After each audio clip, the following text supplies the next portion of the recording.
Something terrifying is spreading across rural China. Entire villages where cancer has become normal. Families losing fathers, mothers, children, sometimes even generations to the same diseases. In some places, people say the water burns their skin. Rivers run strange colors. Fish die by the hundreds. And then the cancer starts. These places now have a name: China's cancer villages. Hundreds of communities scattered across the country where pollution from factories, mines, and chemical plants have turned farmland and drinking water into poison. For years, the government barely acknowledged that they existed. Now the evidence is impossible to hide. The crisis isn't isolated, and it isn't slowing down. It may be one of the darkest consequences of China's rise as the world's manufacturing superpower. To understand how this happened, you have to understand what China built and how fast it built it. In 1978, China was a poor, largely closed country. Then Deng Xiaoping opened the gates.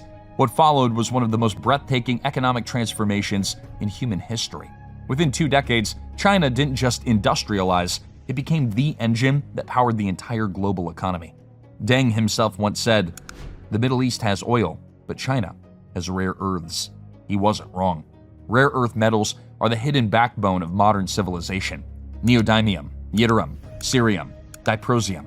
Now, these are names that most people, including myself, can't pronounce, but metals that are everywhere. They're in your smartphone, your car, your laptop, the wind turbines powering clean energy, the fighter jets defending nations, the MRI machines scanning for illness, the EV batteries everyone is rushing to manufacture. If you own any technology built in the last 30 years, there's a rare earth element inside of it, and there's a very good chance that it came from China. Without these materials, the modern world, as we have built it, does not function.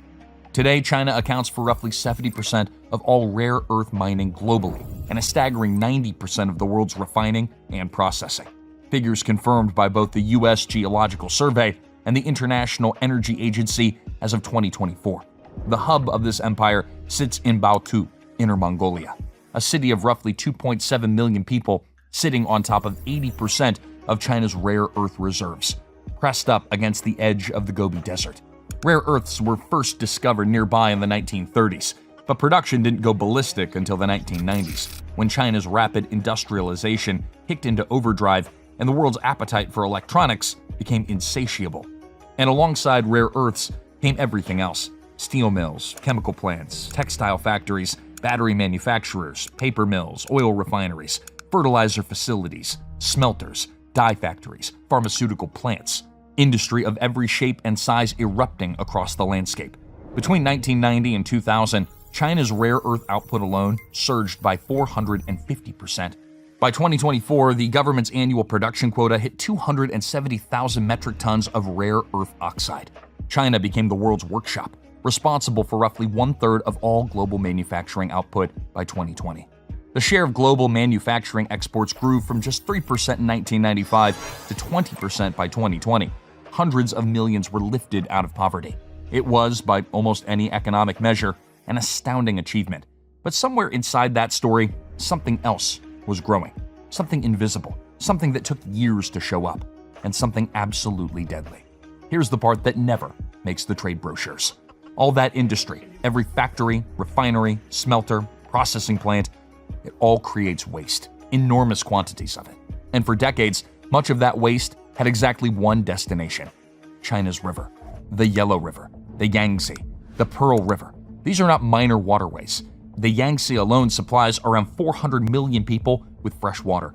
These rivers are the lifeblood of civilizations stretching back thousands of years, arteries running through the heart of a country that depended on them for drinking, irrigation, fishing, and survival. And companies were allowed to dump directly into them. We're not talking about trace amounts of mildly questionable chemicals. We're talking about arsenic, lead, cadmium, mercury, chromium, benzene, sulfates, dioxin, uranium, and radioactive byproducts from rare earth processing, all piped or dumped into these rivers in volumes that defy comprehension. A 1997 study of 45 billion cubic meters of Chinese urban wastewater found more than 40 billion cubic meters were completely untreated before discharge. Billions more were added year after year. 40 billion cubic meters, untreated, unfiltered, dumped into the same river that fed hundreds of millions of people. The worst of it collected in so-called tailings ponds. massive holding sites for industrial sludge. The most notorious is the Whitekang Tailings Dam in Baotou, owned by the state-controlled Baogang Group. Now, for many years, this was the single largest dumping site for rare earth waste on the planet. A lake of toxic gray sludge, never properly lined to protect the surrounding soil. That dam sits in the same water table as the Yellow River. The toxins don't stay contained. They migrate, slowly, silently into the ground. A 2014 government survey, the first to be made public at least, found that nearly 60% of China's underground water was contaminated. Studies suggest that more than 70% of rivers and lakes across the country suffer from some degree of pollution. In the North China Plain, home to roughly 400 million people, 70% of groundwater was found to be unfit for human contact. One environmental campaigner, describing the scale of the contamination, said China's river deltas had become its sewer. Nowhere is the horror more visceral than in Dingshu, a small township in Jiangsu province. Safe levels of cadmium, a heavy metal carcinogen, in agricultural soil sit around 2 milligrams per kilogram. Dingshu's riverbed soil measured 1,500 milligrams per kilogram. 1,500, not 15, not 150. 750 times the safe threshold. And that is one chemical in one township in a country of 1.4 billion people. The same story. Different toxins, different rivers, different communities were playing out thousands of times across the nation. What got into the water eventually got into the crops. What got into the crops got into the people. And eventually, people started dying. Badly. By the late 1990s, doctors and local residents across rural China were noticing something that could no longer be quietly dismissed. Villages where everyone seemed to get sick. The same cancers, same organs, the same age groups, one after another, again and again. The phrase cancer village first appeared in Chinese government documents in 1998. The state's own bureaucrats reaching for a term to describe communities where industrial pollution and catastrophic cancer rates existed side by side. But acknowledgement was not action. The phrase went quiet, and people kept dying. In 2009, a Chinese investigative journalist painstakingly mapped more than 100 of these cancer villages. It seemed shocking at the time. It turned out to be nowhere near the full picture. By the mid-2010s, independent estimates climbed past 450. A peer-reviewed study later confirmed that by the end of 2017, at least 462 cancer villages had been documented across 226 countries, reaching into 29 of China's 31 provincial administrative units. Not scattered along a single river, not concentrated in one region, virtually everywhere. And here is the detail that should stop you cold. Researchers calculated an average of 7 new cancer villages appearing every single year. Every year without interruption since the crisis began. Cancer is now China's leading cause of death. As of 2022, the most recent comprehensive national data, China recorded an estimated 4.8 million new cancer cases and 2.57 million cancer deaths in a single year. That's more than 7,000 new diagnoses every single day and roughly 7,000 cancer deaths every day. Not over time, but every day. In the hardest hit communities, the numbers are even more brutal. Researchers have documented settlements where up to 30% of all adults are living with cancer. Communities where you don't just know someone who got sick, you're surrounded by them. Where a diagnosis is not a shock, it's simply expected. Grandparents, parents, children, the same disease moving through the same family in the same generation. The cancers mirror the chemistry of the contamination. Liver, stomach, kidneys, lungs, esophagus, blood. Rare earth particles are fine enough to cross the blood-brain barrier, linked to neurological damage in fetuses and young children. Cadmium accelerating in rice irrigated by poisoned water, driving liver and stomach cancers in communities that have farmed the same fields for generations. Chromium contamination tied to blood cancers. Dense clouds of smog driving emphysema and lung disease in communities where the air itself has become a delivery mechanism. One ecologist named Ho Daishan described a village on the Hai River, one of China's most severely polluted waterways, where residents had no real alternative. The water they drank came from a well filled by this river. The fish they ate came from the same river. The vegetables were irrigated by the same water. The river occasionally ran red, sometimes black, with a layer of foul algae sitting on the surface. It would kill fish, it killed livestock. The people had to eat, they had to drink, and so they did, because the alternative was starvation. This is what desperation looks like. choosing between dying now or dying later from the same water source. And most people in these villages can't leave. Cancer treatment in China is expensive relative to rural incomes. Families drain their savings and then go into debt. Some members take jobs in the very factories responsible for the contamination just to pay for chemotherapy. When the money runs out, the patient waits at home, isolated, often unable to work, unable to afford the next round of treatment, watching time pass. One elderly man named Zhang Damin was interviewed by Reuters in 2014. He and his wife both had cancer. He said, quote, "She and I wake up every day just to await death. There is nothing we can do. There is no hope." Later in the same conversation, speaking of his own death, quote, "I just don't want to die too painfully when the end comes." Think about that. I just don't want to die too painfully when the end comes. A man living in the world's second largest economy, whose country assembled the smartphone in your pocket, and he has no hope? But here's the layer underneath all of this, the part where the story stops being a tragedy and starts becoming something more deliberate. Hey, if this is resonating, subscribe to Fall of Nations. We cover the crises that the rest of the media keep looking away from, because what comes next is where this gets truly dark. While people are dying in these villages, Beijing cooked up a strategy, and it wasn't to clean up.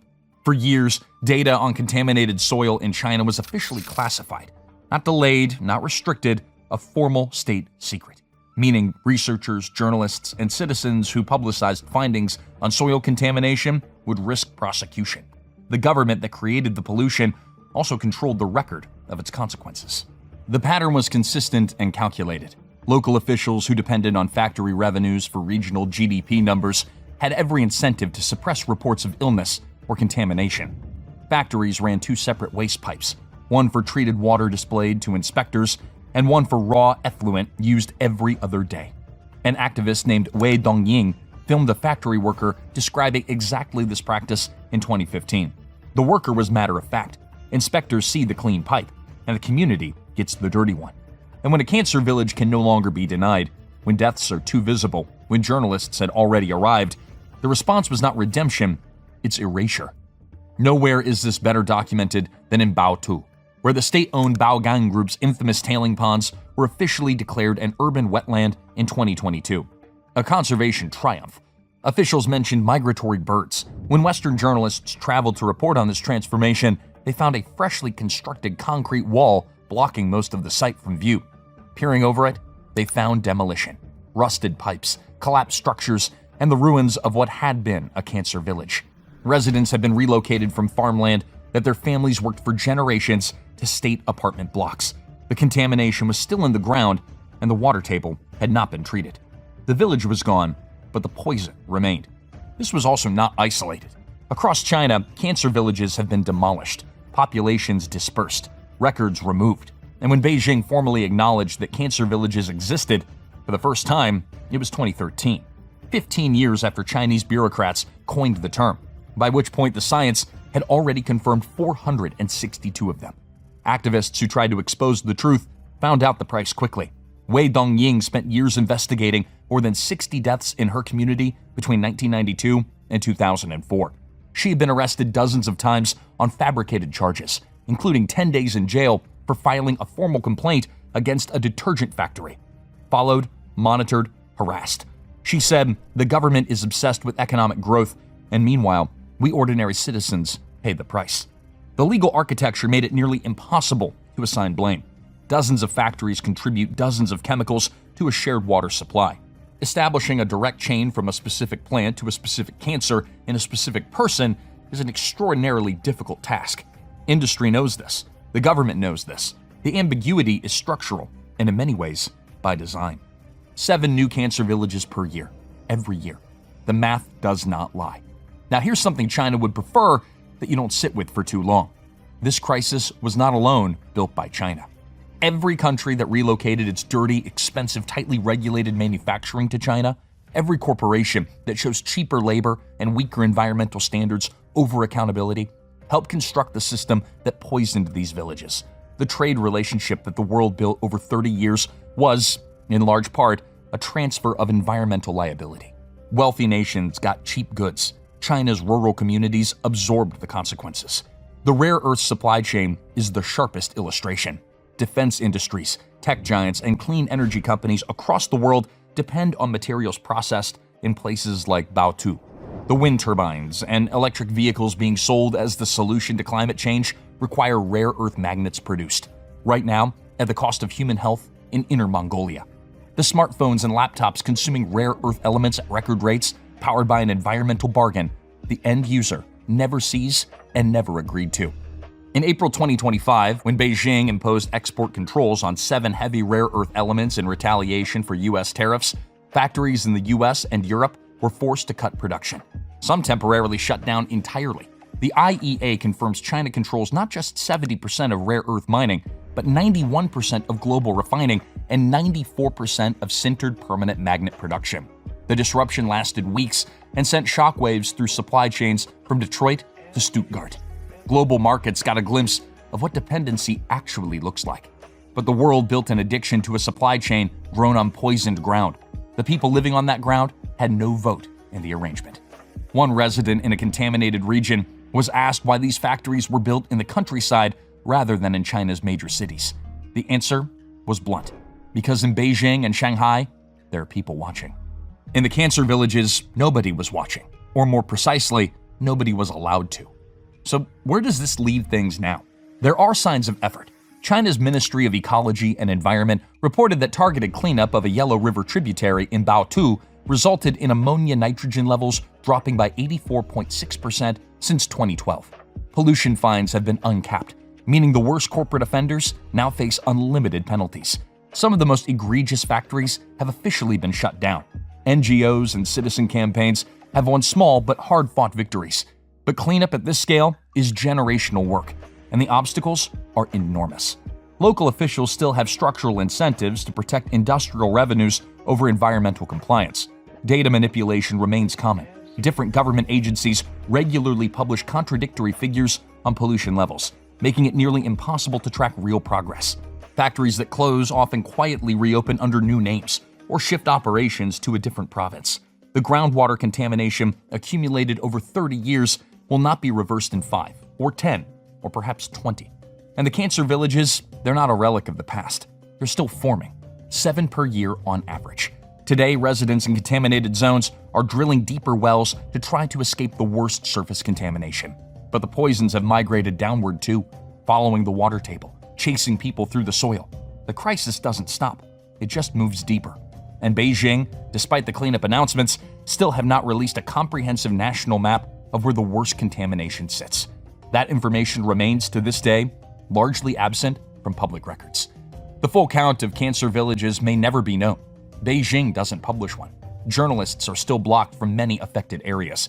Citizens who speak out still face arrest. And the underlying logic that created this, growth above all, GDP above human health, has not fundamentally changed. China's economic miracle is real. It lifted hundreds of millions of people out of poverty and built the infrastructure that the modern world runs on. And to be fair, parts of the Chinese government understand the scale of what's being built and the scale of what has to be cleaned up. But in the cancer villages, the cost of that miracle is measured differently. It's measured in savings wiped out by chemotherapy that arrives too late, in children diagnosed with cancers that have no business existing in childhood, in families reduced to waiting, in an elderly man who wakes up each morning just to await death in a country whose prosperity he helped build with his labor and his land and his silence. The cancer villages are not an accident of industrialization. They're the receipt, a hidden bill that comes due when a society decides that growth matters more than the people growing it. Something terrifying is spreading across rural China, not as a metaphor, not a distant abstraction, not as a story from the past that has since been resolved. Right now, as you watch this, the same pattern is repeating somewhere new. Factory upstream, river downstream, families in between. So here is what we'll leave you with today.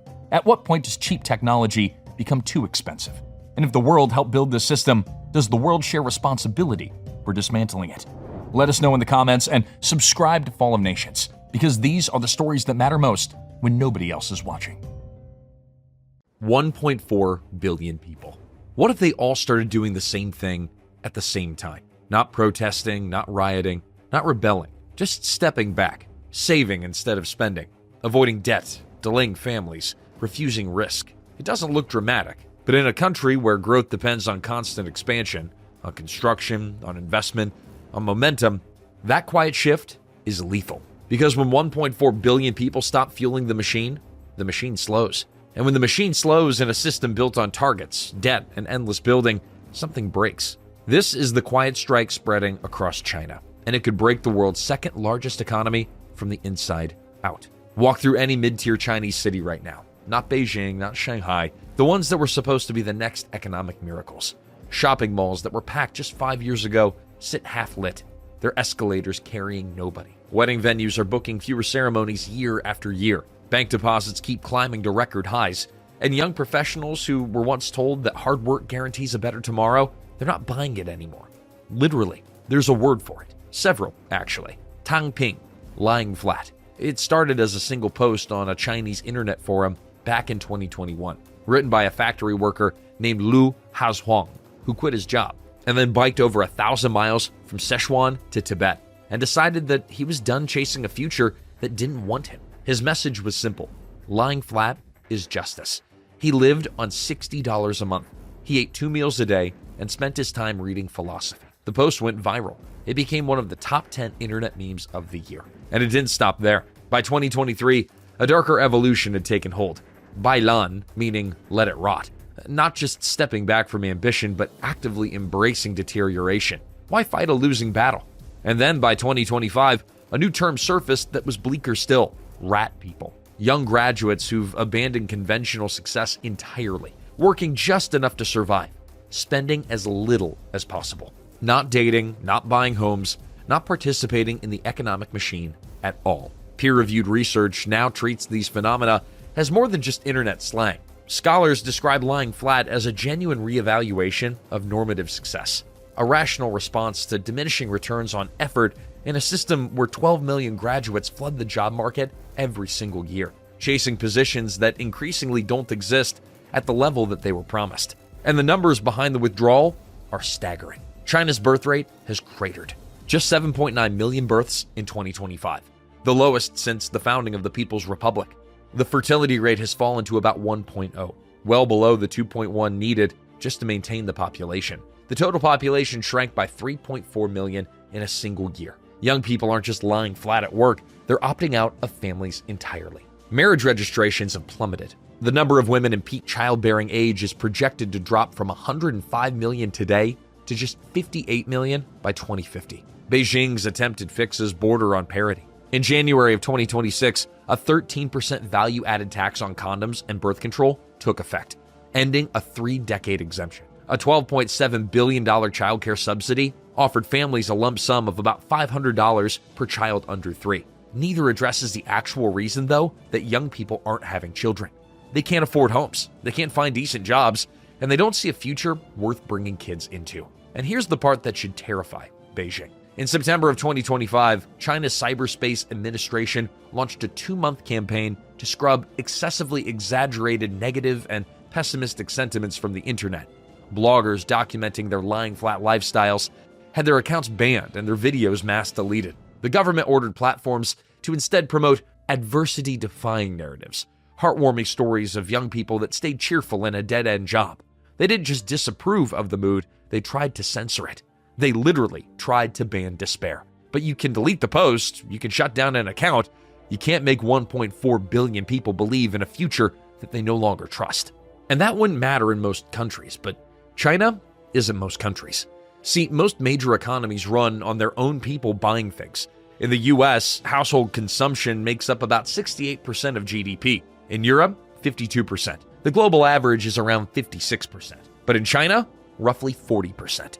That number alone tells you everything about how this economy actually works. Chinese households aren't the engine of growth. They're almost a bystander to it. The real engine is investment. Massive, relentless, state-directed investment. Gross capital formation in China still runs at about 41% of GDP, a level that would be extraordinary in virtually any other country on Earth. Middle-income nations during their fastest growth periods typically peak around 30 to 35%. South Korea, at its most explosive, never crossed 40%. Vietnam and India haven't come close. And on the other side of that ledger, national saving in China exceeds 43% of GDP.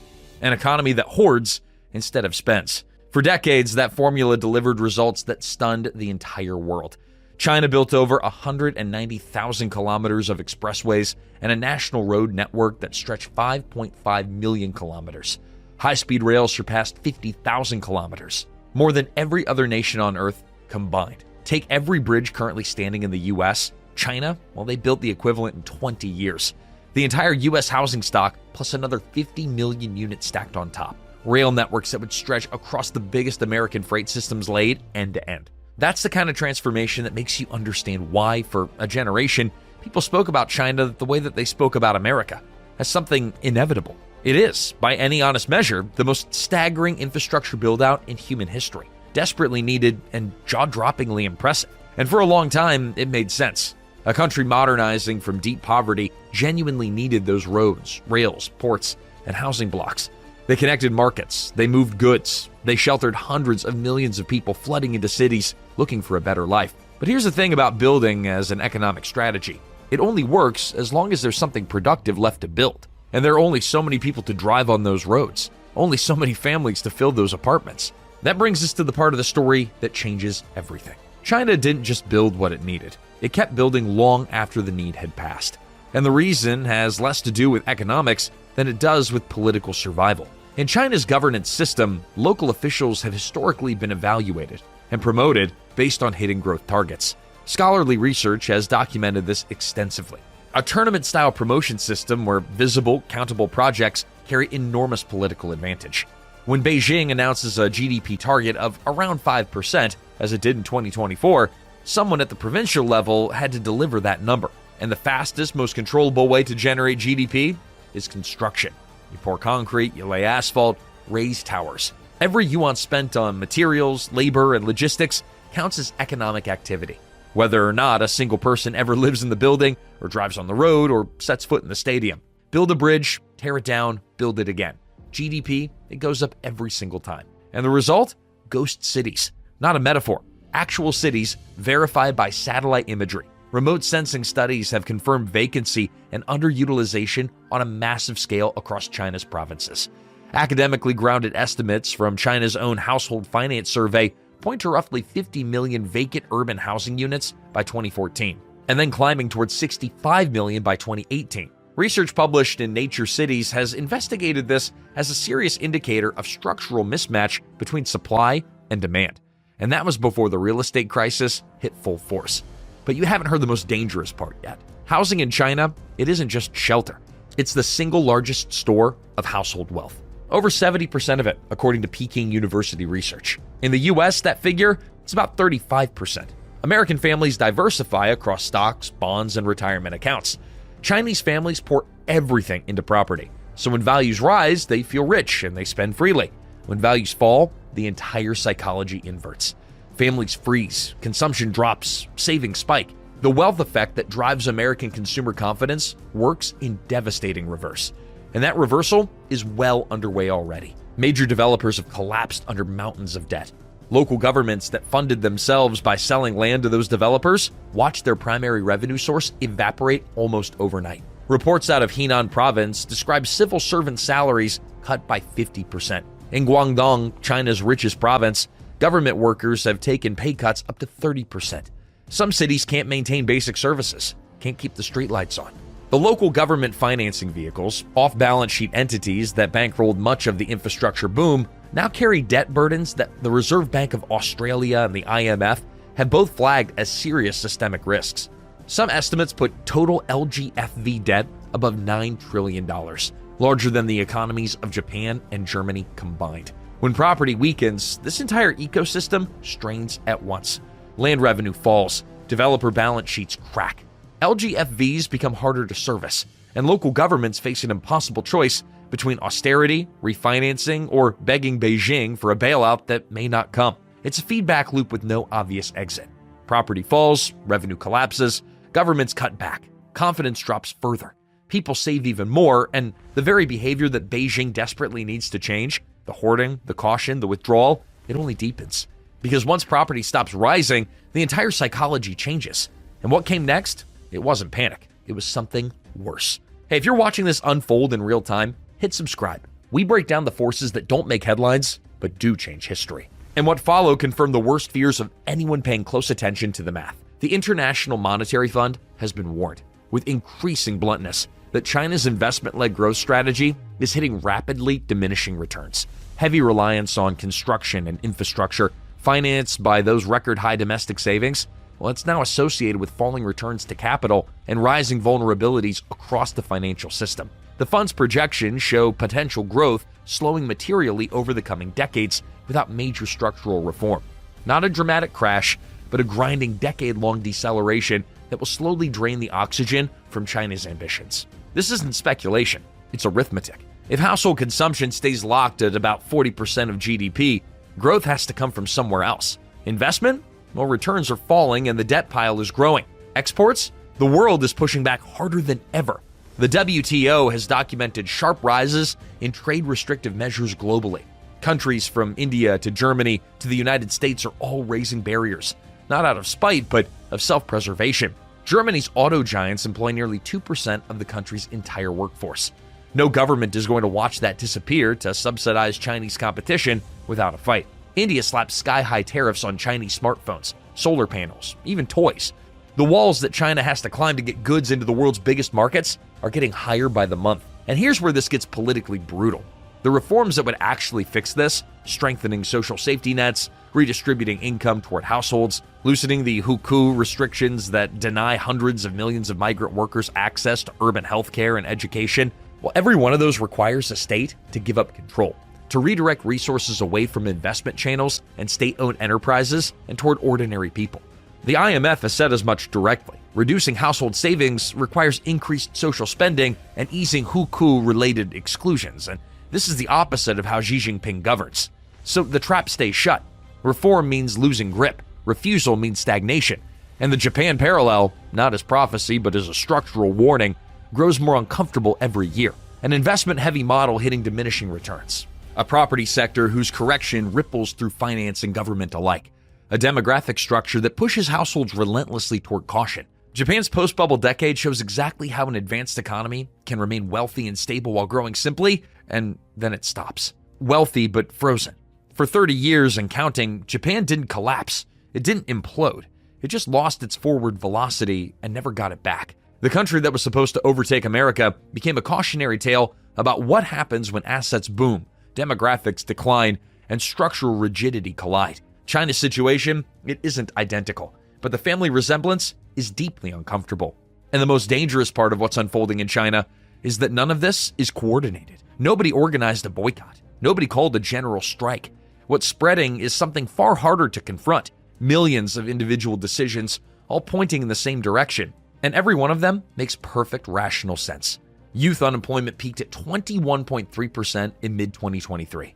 So alarming that the government temporarily stopped publishing the data altogether. It was still running at about 19% as recently as August 2025. Over 12 million graduates flooded the job market in 2025, and roughly 70% of unemployed 20-somethings hold university degrees. The term involution, competition spiraling inward, more effort for diminishing reward, has become the defining experience of a generation told to study harder, work longer, and expect less. And the pressure doesn't end at the job market. China's one-child policy, enforced for 36 years, created what researchers call the 4-2-1 family structure. One child potentially responsible for 2 aging parents and 4 grandparents. Healthcare costs fall heavily on families. Out-of-pocket spending accounts for roughly 32% of total health expenditure in China, far above what households face in wealthy nations. In the US, that figure is around 11%. A single catastrophic illness in China can drain everything a family has saved in months. Disposable income per capita was about $5,200 in 2025. An average hospital stay already costs around $1,400 in 2024. You do the math. So people save not because they want to, but because survival demands it. And even when they manage to accumulate some wealth, the options for growing it are brutally limited. Chinese stock indexes trade at roughly the same level that they did 20 years ago. The most profitable companies in the country, energy giants, major banks, infrastructure firms, are state-owned enterprises whose returns flow to the government, not to regular citizens' portfolios. Think about what that means. If the US government owned JP Morgan, ExxonMobil, Lockheed Martin, and every major bank and energy company, The incredible returns that those corporations generated over the last 2 decades, they never would have been able to reach ordinary Americans' retirement accounts. That's effectively how China works. The state captures the upside, and the regular people, they get nothing. The mechanism that transformed American household wealth, tax-advantaged retirement accounts channeling monthly savings into the biggest companies in the world, it simply doesn't exist in China. Every month, the average American automatically buys about $500 worth of stocks through a 401k. That cycle creates wealth, it drives spending, fuels company growth, and it starts again. Stock ownership tripled in the US over 2 decades because of those programs. Nothing remotely comparable has been built for Chinese families. No real safety net, no investment upside, no property wealth to fall back on anymore. The rational choice is obvious. You save everything, you spend nothing, and lie flat. And you can censor the words, but you can't censor the arithmetic, because the walls are closing in from every direction now. China can't invest its way into growth forever. The returns are diminishing. The debt is compounding, and there are only so many bridges to nowhere before the ledger catches up. It can't export its way out either. The post-Cold War era of open global markets is ending. The IMF has warned that policy-driven geoeconomic fragmentation risks reversing decades of integration gains. Now, countries that once welcomed Chinese goods with open ports are now building walls, tariffs, quotas, industrial policies, all designed to protect their own workers and their own factories. The numbers tell the story. China's trade surplus has ballooned past $850 billion, roughly 4.8% of GDP. That's not a sign of strength. It's a sign that China is producing far more than its own people will buy, and dumping the rest on a world that's increasingly refusing to absorb it. Every container that leaves Shanghai loaded with goods that Chinese consumers won't purchase is a reminder that the domestic engine is broken. And it certainly can't command its people to spend. Not when every incentive in the system, weak social protections, crushing demographic obligations, collapsed property values, non-existent investment returns, pushes in exactly the opposite direction. This is what a growth trap looks like. Not a single crisis with a clear trigger, not a dramatic crash that dominates global headlines overnight, but a slow compounding squeeze where every exit narrows at the same time. Diminishing returns don't announce themselves as a catastrophe. They arrive as a quiet loss of momentum, quarter by quarter, year by year, until the gap between ambition and reality becomes impossible to ignore. The model that once impressed the world, that built more infrastructure in 2 decades than most civilians build in a century, is now boxed in by its own design. So here's the question that should keep Beijing up at night. This isn't a revolution. There are no leaders to arrest, no movement to infiltrate, no slogans to ban, although they've certainly tried. There's no army to deploy, no border to close, no foreign adversary to blame. The threat is coming from inside, from the very population the system was supposed to serve. It's 1.4 billion people, each making the same rational choice: save instead of spend, wait instead of build, retreat instead of risk. And every single one of those choices, multiplied across the largest population on Earth, compounds into a force that no policy announcement, no growth target, and no censorship campaign can reverse. Superpowers don't always fall in fire. Sometimes they fade in caution. You can control speech, you can control the media, you can jail dissidents and censor despair, but you cannot control what 1.4 billion people choose to do with their own money. And when they choose safety, quietly, individually, without anyone giving the order, the system slows whether its leadership wants it to or not. This isn't a rebellion, it's a quiet strike, and it may be the one thing that finally breaks China's rise. So what do you think? Is this the beginning of the end for China's growth miracle? Or will Beijing find a way out of the trap that it built for itself? Let us know in the comments, and be sure to subscribe to Fall of Nations for more on the forces reshaping the global order. China isn't facing one crisis, it's facing 7 at the same time. A property collapse, bank stress, local debt spiraling out of control, a shrinking population, a pension system heading toward failure, a workforce aging fast, and an export engine that's starting to stall. This is what collapse looks like in a superpower. Not one explosion, but 7 systems breaking together, each one accelerating the next. China's population is already shrinking. Over 310 million people are now over 60, and fertility has fallen to around 1.0 births per woman. That means the future is getting smaller, while the bills get bigger. And by 2026, those 7 crises may collide into something China can't contain. Let's break down what's failing and why it's all happening at once. The crisis most people aren't paying attention to is the one that's already locked in. China's population is shrinking, not in some distant future, now. In 2025, only 7.92 million babies were born across the entire country, the lowest number since 1949. That's roughly half the births China was averaging just a decade ago. A nation of 1.4 billion people, and fewer babies born than in some mid-sized countries. Deaths now outnumber births. For the first time since the catastrophic famines of the 1960s, China's population is contracting.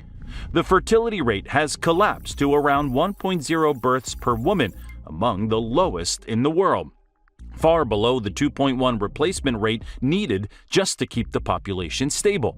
Beijing saw this coming and panicked. They abandoned the one-child policy, first allowing 2 children, then 3, then basically begging couples to have more babies.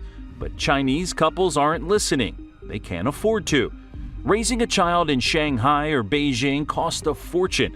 Housing prices have eaten entire paychecks for years. Add in education expenses, healthcare, elderly care for aging parents, and suddenly having even one child feels like financial suicide. Many young Chinese are opting out entirely, and the government's incentives aren't working. Cash bonuses for newborns, extended maternity leave. None of it moves the needle. Meanwhile, the other end of the demographic scale is exploding. Over 310 million Chinese are now over 60 years old. That's roughly 1 in 5 people, and that share is climbing relentlessly every single year. Life expectancy has risen into the late 70s. People are living longer after retirement, but there aren't enough young workers to replace them. China's working-age population peaked around 2015. Since then, it's been declining. Every year, fewer workers. Every year, more retirees. The math is brutal, and you can already see the effects. Kindergartens across China are closing by the thousands. In 2023 alone, enrollment dropped by over 11%. Entire schools are shutting down. Empty classrooms, silent playgrounds. This foreshadows smaller cohorts advancing through the system. Fewer teenagers, fewer workers, fewer consumers. Industries built around families are collapsing. Baby products, education services, even real estate, because who needs new housing when fewer families are forming? And here's the kicker. There's no quick fix. Even if birth rates miraculously doubled tomorrow, those babies wouldn't become workers for 2 decades. China doesn't have 2 decades, because this demographic collapse is already breaking the system that's supposed to take care of the elderly. China's pension system was built for a young, growing population. Millions of workers paying in, fewer retirees taking out. That model worked for a while, but now it's in free fall. China runs a pay-as-you-go pension scheme. Current workers fund current retirees. It's a Ponzi scheme that only works if you have way more workers than retirees. China doesn't. The worker-to-retiree ratio is plummeting. In 2022, roughly 5 workers for every retiree. By 2040, it could be less than 3. And in 2020, the system hit a catastrophic milestone. Pension payouts exceeded contributions for the first time. The pension fund started bleeding money. Beijing had to tap reserve funds just to cover monthly payments, and those reserves are running out fast. By some estimates, the National Pension Fund for urban employees could be exhausted by 2035. Gone. Empty. But recent recalculations suggest insolvency could arrive even sooner, maybe 2030, maybe earlier. The Chinese Academy of Social Sciences warned that without major reforms, the fund could hit zero as early as the early 2030s. Nobody knows for sure because local governments have been quietly draining pension funds to cover other expenses. Some provinces are already struggling to send out checks. In poorer regions, retirees have shown up at government offices demanding their payments. Officials have taken emergency loans just to keep the system limping along. In some cases, pensions have been delayed by weeks. The central government keeps promising the state will cover shortfalls. Don't worry, they say. We'll make sure you get paid. But even yuan funneled into pensions is a yuan not spent on infrastructure or stimulus, and the gap keeps widening. To stop the bleeding, Beijing finally started raising the retirement age in 2025. Men will gradually retire at 63 instead of 60. Women later, at 55 or 58 depending on the job. The idea is to keep people working longer, contributing more, drawing less. But it's a band-aid on a gunshot wound. Many older workers can't stay productive into their mid-60s. Companies don't want to pay them. And young people watching this unfold have stopped believing they'll ever see a pension themselves. So they're saving more, spending less, which drags down consumer demand, which slows the economy, which makes the pension crisis even worse. It's a vicious cycle, and it's feeding directly into the next disaster. While Beijing scrambles to patch the safety net, the entire economy is unraveling. Start with the factories. China's industrial heartland, the workshops of the world, is in decline. Industrial profits have been sliding for years. In 2023, profits at China's large industrial firms fell 2.3%. That might not sound catastrophic, but this is China, a country built on relentless industrial growth. By late 2025, overall industrial earnings were flat, barely positive, in some sectors, deeply negative. Heavy industries like steel and cement are drowning in overcapacity. Too many blast furnaces, too many cement plants, not enough demand. Steel mills that once ran 24/7 are now operating at half capacity. Cement factories are mothballing production lines. The raw materials sector saw profits crater even harder. Factory output growth, which used to hit 10% annually in the 2000s, has collapsed to just a few percentage points. In some months, it's negative. Industrial production is actually contracting. Producer prices, what factories charge for goods, have been falling for months. That's deflation in the industrial economy. Companies are slashing prices just to move inventory. But when you cut prices, you squeeze margins. And when margins disappear, so do profits. And where profits go, jobs follow. Chinese factories aren't hiring anymore. Many are shedding workers, laying people off quietly. Youth unemployment has been a disaster. Urban unemployment for 16 to 24-year-olds hit record highs above 20% in 2023. 1 in 5 young people couldn't find work. The government was so embarrassed they stopped publishing the data in August 2023. Just stopped. But the jobs aren't coming back. Factories are automating or closing. The service sector isn't picking up the slack fast enough. In the rust belts of northeast China, in industrial hubs along the Pearl River, the pain is palpable. Layoffs, reduced shifts, shuttered plants. The social contract, work harder, get ahead, is fracturing. And then there's the export crisis. For decades, China's growth was turbocharged by exports. The world bought Chinese goods. Factories hummed. Workers had jobs. Not anymore. Worldwide demand for Chinese products is collapsing. Key markets like the United States and Europe have slowed. Supply chains are shifting to Southeast Asia and India due to trade wars. By late 2025, China's exports were flagging badly. In some months, export volumes were down nearly 10% compared to the year before. Export orders have been in continuous decline for months. Factories have fewer orders coming in. The pain is everywhere. Consumer electronics, textiles, machinery, all down. China's exports to the United States fell by double digits year over year in 2025. Even shipments to Asia, once a bright spot, have lost momentum. You can see it in the ports. Shanghai and Ningbo, massive container hubs, have seen throughput growth slow dramatically. Some months, they're handling fewer containers than the year before. In Guangdong, Jiangsu, Zhejiang, the big export manufacturing provinces, electricity consumption by industry has plateaued. Factories running below capacity. Truck drivers hauling goods to ports complain of fewer trips, less cargo, less money. The export engine that once powered China through every crisis is sputtering out, and without that backstop, there's nothing to catch the economy as it falls. But the real devastation is happening in people's homes.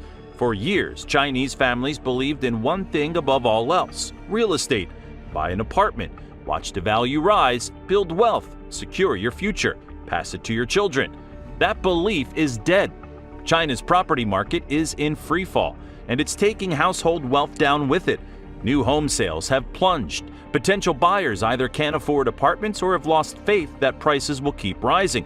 Why buy now when prices might be lower next month? At the same time, millions of existing homeowners are trying to sell before values crater even further. The result is a historic glut.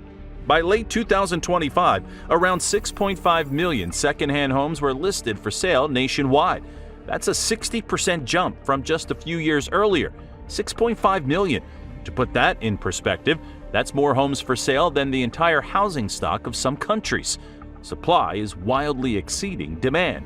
In dozens of cities across China, unsold inventory is so massive it would take years, possibly decades, to absorb even with decent demand. Empty apartment blocks dot the skyline. Some newly built, their windows still covered in protective film.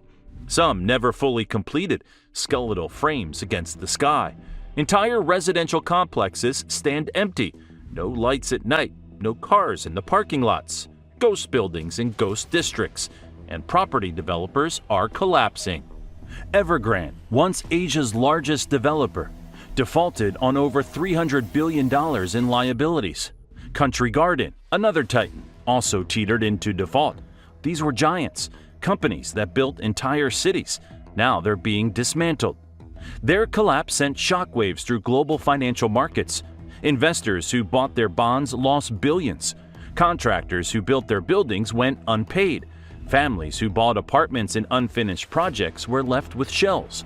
No plumbing, no electricity, just concrete boxes. Other developers still standing have slashed new projects to almost nothing. They're focused on finishing buildings that have already sold to anxious buyers. Real estate investment, once a key driver of China's GDP, has turned deeply negative. And the government is desperate. Beijing has unleashed wave after wave of rescue policies. Interest rates slashed, mortgage terms eased, down payment requirements lowered. But the most revealing move is this. Local governments and state-owned enterprises have been ordered to buy unsold homes directly from distressed developers. They're using special loans from state banks to purchase excess inventory.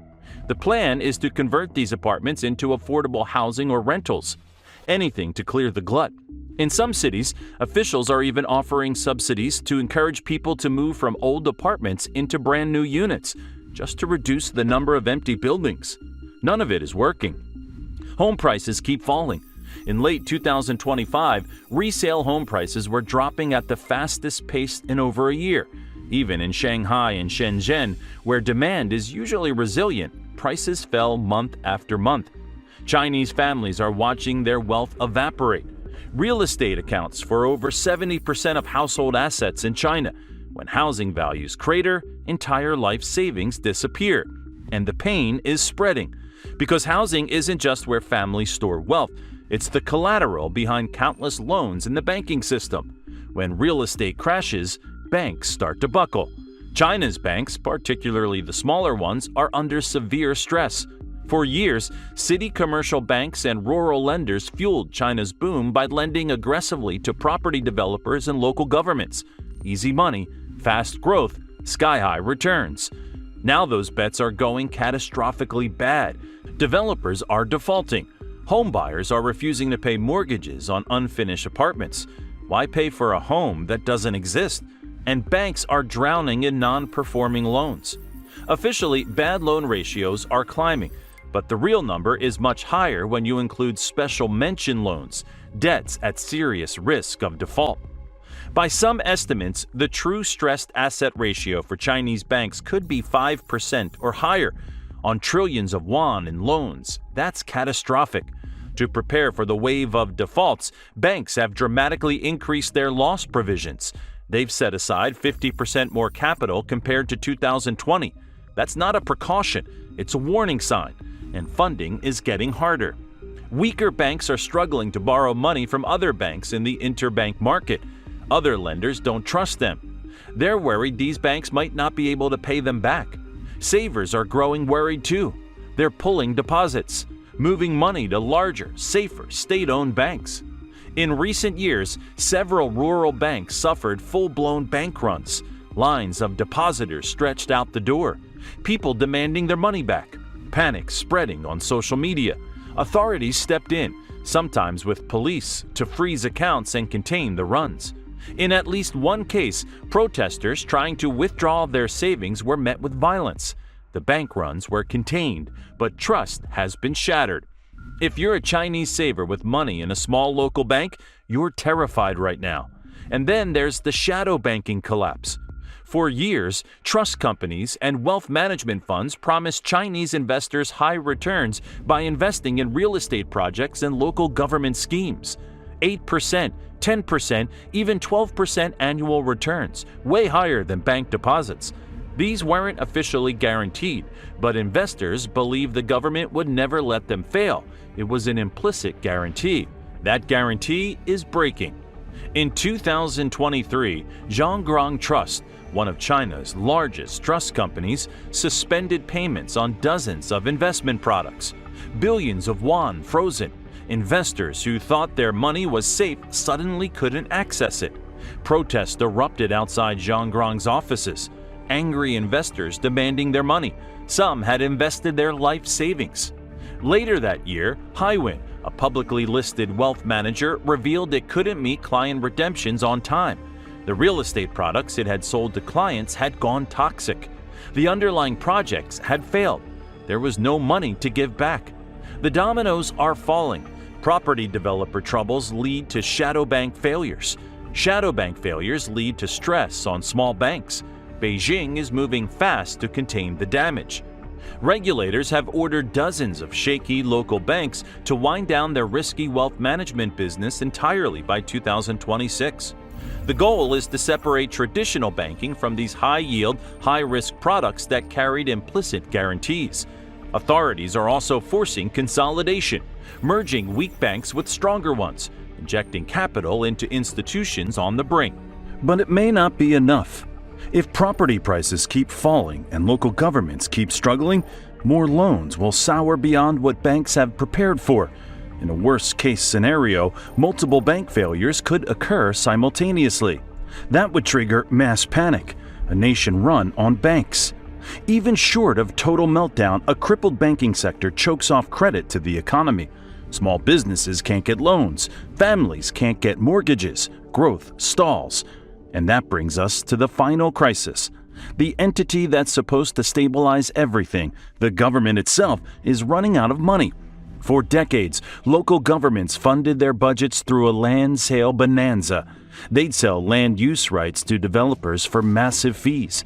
Need money for a new highway? Sell some land. Need a new hospital? Sell more land. It was a golden goose. That model fueled China's urbanization boom. It filled city coffers. Local officials could build infrastructure, fund public services, and still have money left over. But the property crash has annihilated that revenue stream. Land sales, which provided nearly 40% of local government income in 2021, have collapsed. By 2023, land-related revenue was down to just 27% of budgets, a massive drop. In 2024, local government sold only 4.9 trillion yuan worth of land, roughly half the annual take at the peak of the boom. The decline continued into 2025 as cash-strapped developers stopped bidding on new land entirely. Why buy land to build apartments nobody wants to buy? Without land revenue, local governments can't pay their bills, and the bills are enormous. Chinese local governments are responsible for about 85% of public spending. Education, healthcare, infrastructure, social services, public sector salaries, all of it falls on local budgets. Some cities have slashed public investment. Projects halted mid-construction. Roads left half-built. Others have delayed salaries for civil servants and teachers. In some regions, government employees have gone months without full pay. Still others have raised fees and fines on residents just to scrape together funds. Traffic fines suddenly doubled. Business licensing fees skyrocketed. It's taxation by another name. And many local governments have borrowed, heavily. Local government debt has swelled to 50 trillion yuan, much of it hidden in opaque, off-the-books financing vehicles. These are shell companies created by local governments to borrow money without it showing up on official balance sheets. The exact amount of this hidden debt is unknown, but estimates put it at 50 to 60 trillion won, maybe more. In poorer provinces like Guizhou, a mountainous region in southwest China, the debt situation is catastrophic. Debt repayments now exceed total revenues. The province literally spends more on interest and principal than it collects in taxes and fees. Guizhou is functionally insolvent. It's pleaded with Beijing for emergency bailout multiple times. The central government faces an impossible choice. It has long relied on local governments to drive growth and handle expenses like education, healthcare, and social services. But now Beijing may need to bail out entire provinces. The combined budget deficit of China's central and local governments hit record highs in 2024, officially around 8 to 9% of GDP. Unofficially, considering off-budget borrowing, the hole is even deeper. If multiple cities or provinces hit a financial wall at the same time, cascading defaults could shake the entire financial system. And when local governments can't deliver basic services, public trust evaporates. If salaries go unpaid, if schools close, if hospitals run out of supplies, discontent will explode. This is the final piece of the puzzle. 7 crises, all happening at once, all feeding on each other. The housing crash erodes wealth, killing consumer spending and hurting factories. The real estate collapse slashes local government revenues, worsening fiscal crises. Fiscal stress leads to defaults, hammering banks drowning in bad property loans. Banking strain chokes off credit, prolonging the industrial slowdown. The pension time bomb and demographic collapse drain government budgets and dampen optimism. Young people save more and spend less, deepening deflationary pressure. And the export slump means China can't export its way out this time. It's what Chinese economists are calling a resonance of disappointment, multiple crises reinforcing each other, shaking confidence at every level. Consumers won't spend because they worry about jobs. They worry about jobs because businesses struggle. Businesses struggle because banks won't lend and exports are down. And around it goes. Investors, domestic and foreign, are taking note. Capital is fleeing. The currency is weakening. For the Chinese Communist Party, this is the ultimate test. Social stability has always been the priority, the unspoken deal. Tolerate one-party rule and living standards will keep rising. But what happens when that promise collapses?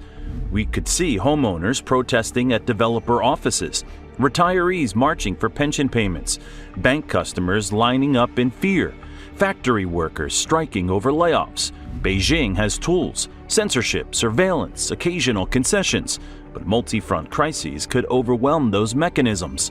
A severe economic breakdown could morph into a political crisis. 2026 might be the year the 7 systems break together. Not one explosion, but a convergence of failures, each accelerating the next until something gives. So here's the question. Is this China's reckoning? Will Beijing pull off a miracle rescue? Or are we watching the beginning of a superpower's economic collapse? Let us know what you think in the comments and subscribe to Fall of Nations for more deep dives into the forces reshaping our world. In 2022, a massive Chinese police database leak exposed records tied to nearly 1 billion people. China says it has 1.4 billion.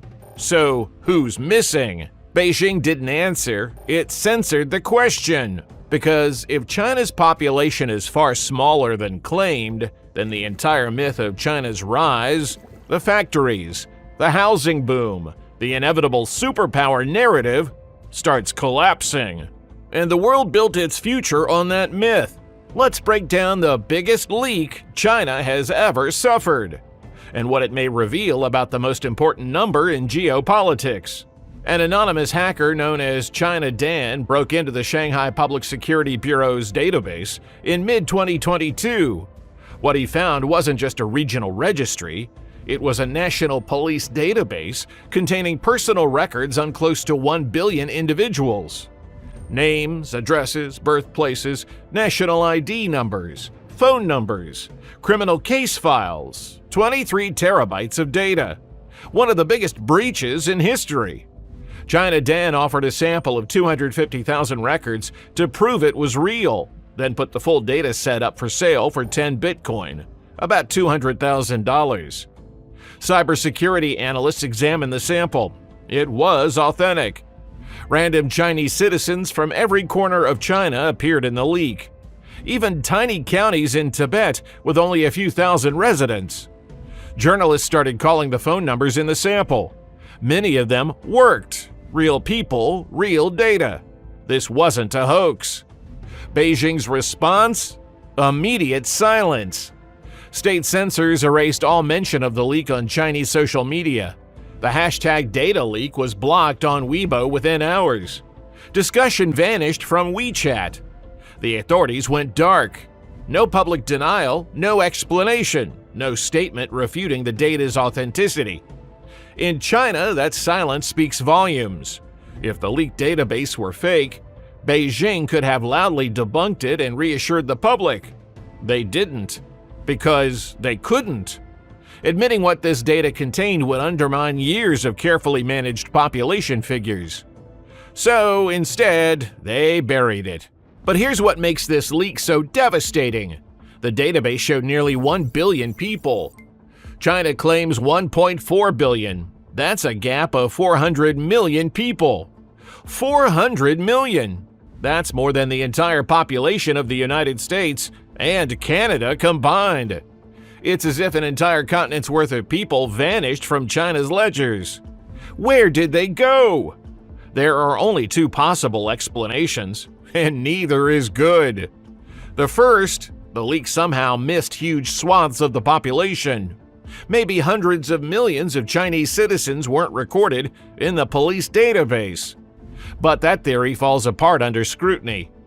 Analysts noted that leaked records weren't just Shanghai residents or criminals. They covered nearly every county nationwide, big cities to remote villages. The sample included infants, elderly, and everyone in between. China's public security databases are highly interconnected. Local police feed information into a unified national system, used for everything from criminal checks to citizen ID management. It's very unlikely that a system containing billions of case entries would arbitrarily omit 30% of the populace. That leaves the second explanation, the one Beijing doesn't want anyone to consider. China's population has been massively exaggerated. The 1.4 billion figure? A lie. If the police registry reflects reality, then China simply does not have the number of people its government has long claimed. 400 million people counted in official statistics do not exist in real life. China's actual population could be closer to 1 billion than 1.4 billion. And that possibility forces a hard question. Why would China do this? The answer is simple. Population equals power. A larger population means more workers to drive industry, more consumers to fuel demand, more soldiers to project force, more clout on the world stage. China's aggregate GDP looks far more formidable with 1.4 billion people than with 1 billion. It projects an image of a vast consumer market and an endless labor pool. It attracts foreign investment. It convinces multinational companies they have to be in China. For decades, local officials had strong incentives to inflate their population data. The central government allocates budgets and resources partly based on population. More people on the books meant more money from Beijing for your province or county. It also meant more prestige and political kudos for hitting growth targets. During the era of strict birth limits, the one-child policy from 1979 to 2015, some local cadres falsified birth counts. They'd report more births than actually occurred to claim extra funds. Then underreport births the next year to show they complied with population control. By the 1990s and 2000s, this game led to a ballooning phantom population in the statistics. Chinese demographer Yi Fujian documented one example. In the 1990s, official records claimed 203 million births occurred over the decade. But subsequent census data found only about 164 million people born in that period could actually be accounted for. Almost 40 million births were mysteriously added on paper, as if an entire population the size of Poland was conjured out of thin air. Ghost babies entered into local registries to meet quotas or secure funding, but they never grew up to enroll in schools or show up in the census. And the pattern didn't stop there. Over-reporting your county's population had no real downside. It pleased superiors and unlocked more subsidies. By the time discrepancies might be noticed during a national census, the officials responsible had often moved on. Crucially, the central government wasn't eager to crack down on this practice because it served a convenient narrative that China was still large and growing. A larger population bolstered China's clout. It made China's rise look inevitable. As long as the economy was booming, few inside China questioned the numbers too loudly. Yi Fujian's own book, Big Country with an Empty Nest, which warned of overestimated population figures, was banned in China in 2007. The facade held, until China Dan's leak tore a hole in it. But even without the leak, the evidence of China's demographic collapse was everywhere for those willing to see it. Birth rates have been in freefall. In 2025, China's birth rate hit a historic low, 5.63 births per 1,000 people, even lower than Japan's. The lowest since the founding of the People's Republic in 1949. Only around 9 million babies were born in 2023. 2 decades ago, China saw over 20 million births annually. Fewer babies means future generations shrinking fast. You can already see the fallout. Maternity wards are emptying out. Kindergartens are closing. Over 20,000 kindergartens shut down in just 2 years. In some provinces, over half of all primary schools closed in the past decade. Not enough children. The sounds of childhood are growing scarce across China's towns and villages. And then there are the ghost cities. China's construction boom was fueled by the expectation of endless population growth and urban migration. It produced sprawling new urban districts that never filled up. By many estimates, China has between 65 and 80 million vacant apartments. These aren't units waiting a few weeks for a tenant. They are ghost homes that have sat unsold and unoccupied for years. Walk through the so-called ghost cities like Yuzhaipu in Tianjin, a financial district built to be a new Wall Street, and you'll find gleaming skyscrapers with dark windows. Deserted streets built for traffic jams that see only the occasional stray cyclist. Entire high-rise neighborhoods stand quiet as tombstones. Fewer people are moving in than predicted. Many who bought investor apartments have left them vacant, expecting future buyers who never materialized. It's a surreal landscape. Brand new megacities with hardly any souls. In 2021, China blew up 15 unfinished skyscrapers in Kunming after they sat empty for 8 years. 15 towers just demolished because no one was coming. This is what happens when you build for a population that doesn't exist. And now, the entire economic model is collapsing. China's real estate sector accounts for roughly 70% of household wealth. For context, in the US, it's about 35%. Chinese families are catastrophically overexposed to property, and the property market is in freefall. Evergrande, once China's second-largest developer, defaulted on over $300 billion in debt. It pre-sold around 1.6 million apartments that are now in limbo. Many unfinished. Millions of would-be residents stuck in financial purgatory. Country Garden defaulted on $11 billion in bonds. At least 50 major developers have defaulted since 2021. In over 100 cities, home buyers threatened to halt mortgage payments on stalled projects. A rare nationwide protest. Authorities censored it immediately, but you can't censor economic reality. When the apartments don't fill, developers can't pay their debts.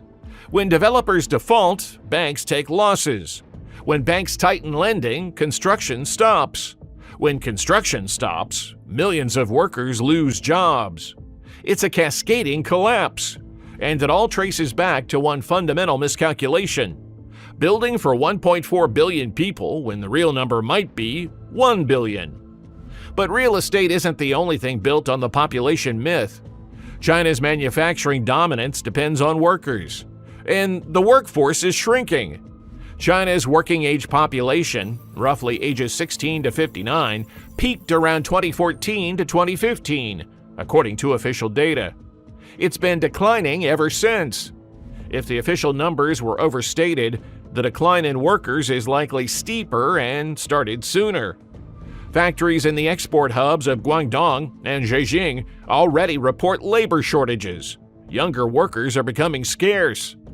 Some factories raised wages by 30 to 40% to attract staff. That erodes China's cost advantage. Others have automated or relocated production to places like Vietnam and India. If China truly has 300 to 400 million fewer people than believed, many of those missing would have been of working age by now. Far fewer hands demand assembly lines, staff offices, start new businesses. In purely numerical terms, losing hundreds of millions of potential workers is like losing the entire workforces of Western Europe and Japan combined. The economic growth engine simply cannot hum as it used to, and fewer workers means fewer consumers. That's a dagger to China's hopes of transitioning from an export-led economy to a consumption-driven one. The government has been urging citizens to spend more to prop up growth, but families facing uncertain futures have tightened their belts. Now add the revelation that there are vastly fewer families than assumed. Companies flooded into China to sell luxury handbags, fast food, movies. They anticipated a billion-plus customer base. In reality, that market might be only two-thirds the size, and concentrated among older, more conservative spenders rather than endless waves of free-spending youth. The resulting overcapacity is evident everywhere. Shopping malls struggle to find tenants and shoppers. Automakers see inventory gluts. Global brands find that growth in China is not living up to the hype. Global markets priced China as an ever-expanding consumer paradise. But that vision was built on a population mirage. And then there's the aging factor. China is graying at a breathtaking pace. The official data already indicated that by 2035, China will have over 400 million people above age 60. More elderly citizens than the entire population of the United States. But if total population is smaller than thought, the share that is elderly becomes even larger. China may become a country where the ratio of retirees to workers is one of the worst in the world. A smaller base of working-age taxpayers will struggle to support a massive cohort of pensioners. Already, China's state pension fund is projected to start running dry in the 2030s. Healthcare systems, especially in rural areas, are unprepared for the tidal wave of chronic illnesses and disabilities that come with the aged society. And unlike Japan or Western Europe, China is getting old before it got rich. Its per capita income is still middle income. It doesn't have the same wealth to cushion the aging shock. If hundreds of millions of extra people were never there, there is no secret reservoir of youth coming to the rescue. The burden on each working adult to support the elderly becomes heavier. This dynamic promises slower growth and mounting social stress as the population pyramid inverts. Fewer workers, more retirees, no way out.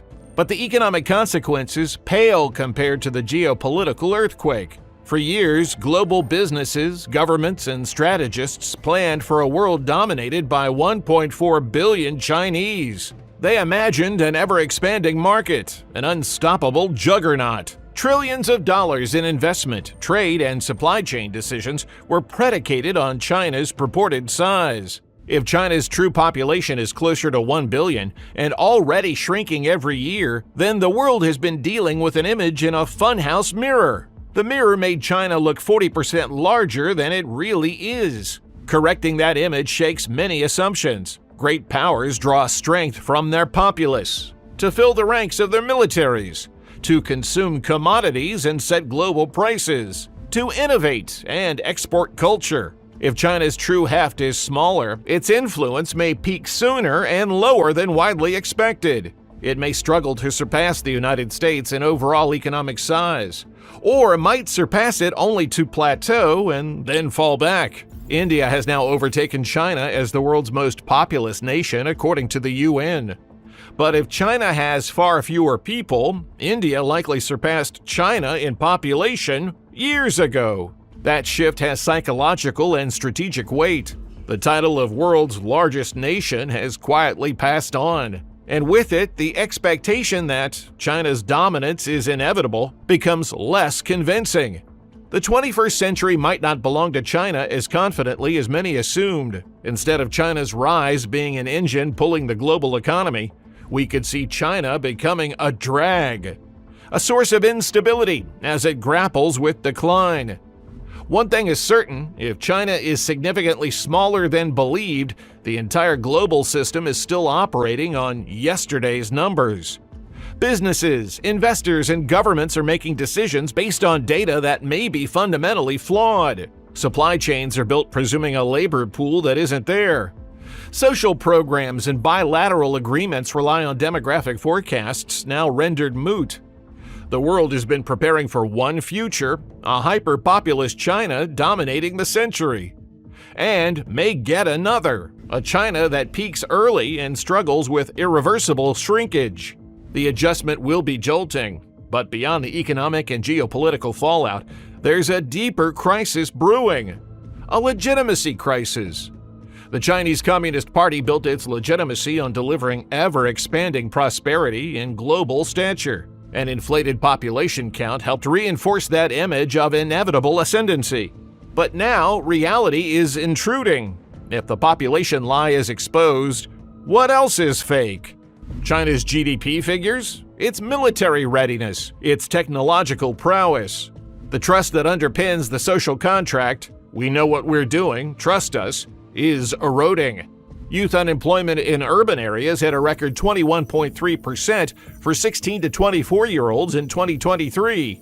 The government's response? Stop publishing the data. They suspended the youth unemployment reports and announced plans to revise methodology.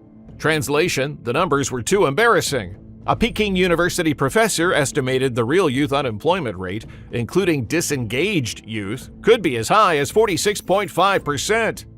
Her analysis was published, then censored. Chinese youth have responded with movements like lying flat and let it rot. They've given up on striving amid bleak job prospects and societal pressure.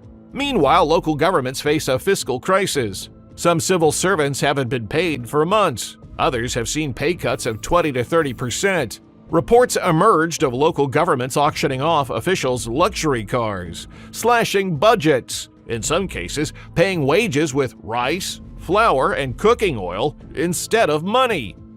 Provinces that once proudly announced double-digit growth have quietly started merging or revising their population statistics to paper over declines. The machinery is breaking down, and the more Beijing censors data, youth unemployment, births, economic troubles, the more people suspect the truth is worse than admitted. A government that lies about population will lie about anything. And when that realization sets in, the entire authoritarian bargain collapses. The party doesn't fear low numbers, it fears what low numbers prove: incompetence, deception, and failure. In authoritarian systems, truth isn't corrected, it's criminalized. But you can't arrest demographic reality. Babies aren't being born. Young people aren't magically appearing to join the workforce. The elderly aren't becoming younger. Apartments aren't filling up. The real world will continue to defy the rosy fictions. And as that happens, the party risks losing credibility not just on population data, but across the board. A moment of inevitable reckoning is approaching. It's not only China that must face it, but all of us. The world's nations must plan for a future where China is smaller, older, and perhaps weaker than assumed. Global supply chains, financial markets, and diplomatic strategies will need to adjust. Some countries may see opportunity in China's relative decline. Others may panic at losing an engine of growth. But misreading the situation benefits no one. Pretending China is still demographically gigantic and youthful when it's not could lead to serious missteps, whether in business investments or in diplomacy. There's also a broader lesson here about the dangers of suppressing the truth. For years, bad news and critical data in China have been swept under the rug to preserve face and social stability. The population lie endured as long as it did because challenging it was taboo. But reality has a way of asserting itself, eventually, unmercifully. When narratives built on falsehood finally crumble, the damage is far greater than if the truth had been confronted early. China is now scrambling to deal with a shrinking populace. But years of denial mean policies like raising the birth rate have come too late to arrest the decline. The same goes for its economic bubbles. Papering them over delayed the burst, but made it more destructive when it came. In the end, this is not just the story of one country's statistical fudge. It's a cautionary tale for the world. It urges us to look more skeptically at official numbers and grand narratives. It reminds us that even the mightiest nations can be built on fragile foundations of data. And it warns of what happens when leadership becomes more invested in maintaining a story than in facing reality. The fall of nations often begins with the lies they tell themselves. China's rise was the defining economic story of the early 21st century. Now, with the facade of 1.4 billion people exposed as perhaps the biggest falsehood of our times, we may be witnessing the first chapters of China's dramatic reversal. The leak has laid bare an uncomfortable truth, one that can no longer be ignored. The dragon is not as large as we thought, and it's rapidly growing old and tired. The world must grapple with the consequences, and China's leaders must now perform a high-wire act, managing a national come-down from the high of a mythic 1.4 billion to the sobering reality of a much smaller, grayer nation. Historians may one day point to China Dan's 2022 data dump as a pivotal moment, the instant the narrative cracked. From that point on, the illusion of inexorable growth was doomed. In its place, a new reality is settling in. The era of exponential Chinese expansion has ended, and contraction in population, in workforce, perhaps in influence, has begun. The world order trembles when such a foundational shift occurs. How prepared are we to accept it? How will China's government and people react as the truth becomes impossible to conceal? The coming years will provide the answers. But one thing is certain now. The discussion has started, and it won't be silenced. The biggest leak ever did more than expose personal data. It exposed a lie of civilization-scale proportions. And with that exposure, the fall of a long-standing illusion is underway. The question left for us all is how we handle the fallout. So, what do you think? Is China's population really hundreds of millions smaller than claimed? And if the world's been planning for the wrong future, what happens when reality catches up? Let us know in the comments and subscribe to Fall of Nations for more deep dives into the forces reshaping our world. Something big is breaking in China right now, and it's not coming from the outside. No sanctions, no naval blockade, no trade war escalation. This is coming from the inside, from the very men who were supposed to hold the system together. In late January of 2026, China's second most powerful military commander, a man who'd known Xi Jinping since childhood, was dragged from power without warning. His phone seized, his allies frozen out, his decades of loyalty suddenly worth nothing. That wasn't a corruption cleanup. That was a ruler who no longer trusts his own army. And when a dictator starts fearing the people with the guns, well, history tells us exactly what happens next. In this video, we break down the fracture tearing through China's power structure, why this purge is unlike anything we've seen since Mao, and why the fallout won't stay inside Beijing's walls. Let's get into it. Now, on January 24th of 2026, China's defense ministry made a terse announcement that sent shockwaves through every intelligence agency on the planet. General Zhang Yuxia, vice chairman of the Central Military Commission, the body that commands China's entire 2 million strong armed forces, was under investigation for serious violations of discipline and law. That's Beijing's coded language. It means you're done.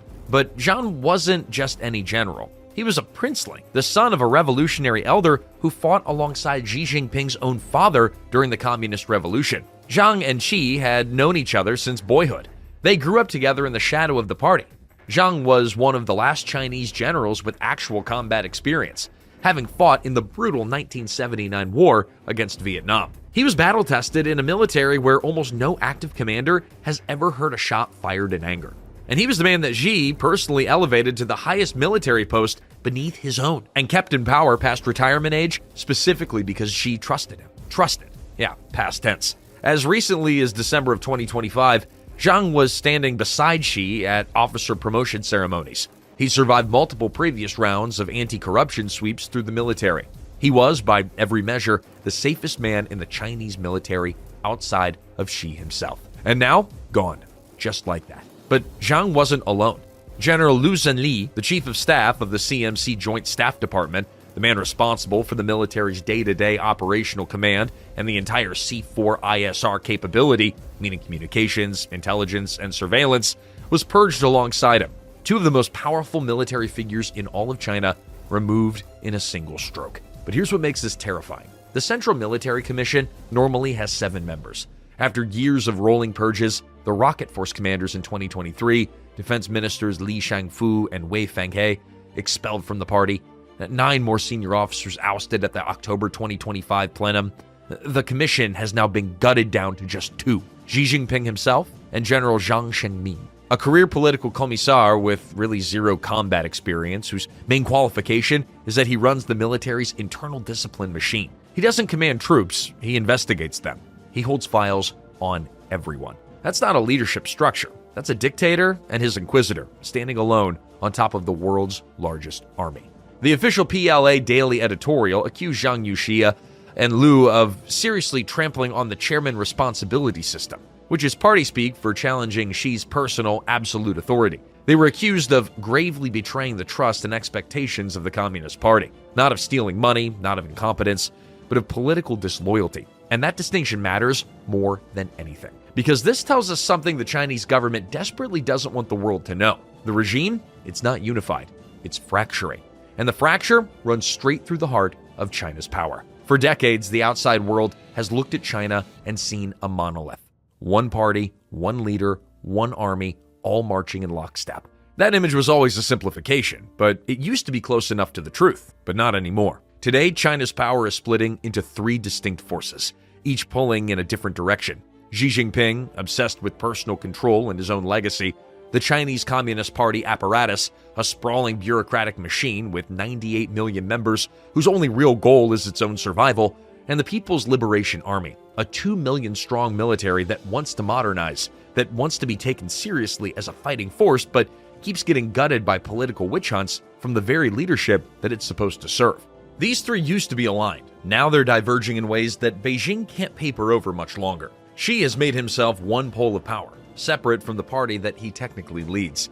He's abolished presidential term limits, which is something that even Mao's successors put in place specifically to prevent another cult of personality. He elevated Xi Jinping thought to near sacred status in the party constitution, something not seen since Mao's Little Red Book, and he's crushed every rival faction and packed the top bodies with personal loyalists. Now, on paper, it looks like total dominance. In reality, it means he's isolated himself from the institutions that are supposed to keep China running. The party, meanwhile, is paralyzed. Veteran officials have watched Xi tear up the post-Mao norms that kept the system stable for 40 years. Collective leadership, orderly succession, some degree of institutional autonomy. After Mao's disastrous rule, leaders like Deng Xiaoping deliberately built guardrails to prevent exactly this kind of personal dictatorship. Term limits, shared decision-making in the Politburo Standing Committee, unspoken agreement that elites compete but don't destroy each other. Xi shredded every one of those guardrails. And now, behind closed doors, the bureaucracy has frozen. Not because it agrees with Xi, but because nobody dares to be the next name on a list. Provincial governors delay decisions. Economic planners now hedge their bets. Nobody wants to own a policy that might fail. Because failure under Xi doesn't just cost you your job, it might cost you your freedom. And the PLA? Well, the PLA is caught in the worst position of all. It's being asked to become a world-class fighting force, one capable of projecting power across the Pacific and possibly seizing Taiwan by 2027, all while simultaneously being stripped of its most experienced commanders and terrorized into political submission. Xi himself often warns about Soviet collapse, pointing to lax discipline and corruption as the causes. The bitter irony? Well, he's recreating exactly the kind of internal fracture that brought the Soviet system down. But here's where it gets even worse. To understand why this three-way fracture is so dangerous, you need to understand how Xi Jinping actually governs. And it comes down to one word: fear. Since taking power in 2012, Xi has launched the most sweeping purge campaign in China since Mao. Hundreds of thousands of officials have been disciplined or removed. Party cadres, provincial governors, heads of state enterprises, and especially military officers. His Tigers and Flies campaign was sold to the public as an anti-corruption crusade. And sure, corruption was real. The PLA in particular was riddled with it. Ranks and promotions routinely up for sale. Billions siphoned through rigged procurement contracts. But the purges went far beyond cleaning house. Xi systematically eliminated anyone whose loyalty he couldn't guarantee. Anyone connected to previous power networks under Jiang Zemin or Hu Jintao. Anyone who might even theoretically challenge his grip. The military took the worst of it, though. Dozens of generals were arrested or sacked. The entire leadership of the Rocket Force, the branch that controls China's nuclear arsenal, gutted in 2023 amid corruption accusations that many analysts believe were pretextual. 2 consecutive defense ministers disappeared from public view and were later confirmed purged. Wei Fenghe and Li Shangfu, both expelled from the party. In a single meeting last October, 9 senior military officials were thrown out of the Communist Party in one sweep. That level of bloodletting at the top of a military really hasn't been seen since the Cultural Revolution. And here's the paradox: it's slowly destroying the system from the inside. Demanding absolute loyalty doesn't create loyalty, it creates performance. Everyone in the Chinese system now knows the rules. You echo Xi's slogans, you don't stand out, you don't question, and don't be honest if honesty might look like dissent. Officials spend more energy proving their loyalty than actually governing. Military officers sit through political indoctrination sessions when they should be running combat exercises. The entire apparatus has shifted from doing its job to surviving the next purge. That's not strength. That's a system eating itself alive. And now we come to the part of this story that changes everything. Because the PLA, it isn't just losing generals. It's losing the ability to function as a military. General Zhang Yujia wasn't purged for stealing money. He was purged, according to multiple analysts and the regime's own carefully worded language, for pushing back. Zhang was in charge of weapons development and military readiness. According to reporting from the Washington Times, citing PLA daily commentary, Zhang disagreed with Xi on the pace of military buildup toward the 2027 deadline, the politically charged date by which U.S. intelligence assessments say Xi wants the PLA ready to take Taiwan by force. And that deadline isn't a military assessment. It's a political one, tied to the PLA's 100th anniversary and Xi's own legacy. But an amphibious assault on Taiwan would be one of the most complex military operations in modern history. A crossing of over 100 miles of open water against a heavily fortified island with American backing. Professional military planners know that this requires years of preparation, realistic training, and brutally honest assessments of capability. Zhang reportedly prioritized exactly that: gradual improvement and honest evaluation over meeting a hard political timeline. He built a professional network of like-minded officers who value competence. In any normal military, that's called good leadership. In Xi's China, it's called organizing a clique, and it's a death sentence. The accusation was that he undermined the chairman's responsibility system, meaning that he didn't submit completely to Xi's personal authority. He asked hard questions. He may have told Xi that the military wasn't ready. And for that, a decorated combat veteran with 50 years of service, Xi's own childhood friend, was discarded like a threat. So what message does that send to every other officer in the PLA? Don't tell the truth. If reporting bad news gets your boss purged, you stop reporting bad news. If questioning an unrealistic timeline gets you labeled as a traitor, you fudge the numbers and say that everything is on track. If building professional relationships with subordinates makes you look like you're forming a clique, well, you isolate yourself and trust no one. That's exactly what's happening across the Chinese military right now. And it's creating an army that looks fearsome on paper, but is quietly rotting from the inside out. But you haven't heard the most alarming part yet. Because what happened after Zhang's purge reveals just how scared Beijing actually is. Not of America, not of Taiwan, not of any foreign threat, but of its own military. According to reports that leaked through dissident channels and overseas Chinese political commentators, because Beijing certainly didn't denounce this publicly, the entire PLA was placed on level 1 combat readiness after the purge. That's the highest state of alert that China has. Troops on duty around the clock. All leaves canceled. Reserve forces on standby. units locked in position. Level 1 readiness is what you declare when war is imminent. But there was no foreign threat on China's borders in late January of 2026. No crisis in the Taiwan Strait. No clash in the South China Sea. The threat was internal. All military movements were reportedly frozen. An extraordinary order which was designed to prevent any unit from repositioning without explicit authorization from Xi's remaining loyalists. Officers across the armed forces were ordered to surrender their mobile phones for inspection, presumably to scour for evidence of disloyal communications. Then came mandatory mass political indoctrination sessions. Entire regiments and divisions pulled into assemblies, subjected to hours of loyalty lectures, forced to denounce whatever clique that Zhang was accused of leading. Normal command channels were reportedly bypassed entirely. Orders came directly from the CMC through encrypted channels, skipping the regular joint staff bureaucracy, because Xi's circle apparently didn't trust the bureaucracy to faithfully execute commands. Think about that. The world's largest military, not training for combat, not preparing for external threats, having its phones taken away and being lectured on political obedience like school children. That's not the behavior of a confident superpower. That's a regime watching its own shadow and flinching. And none of this was announced publicly. It leaked through unofficial channels, which tells you everything about how sensitive and extraordinary these measures were.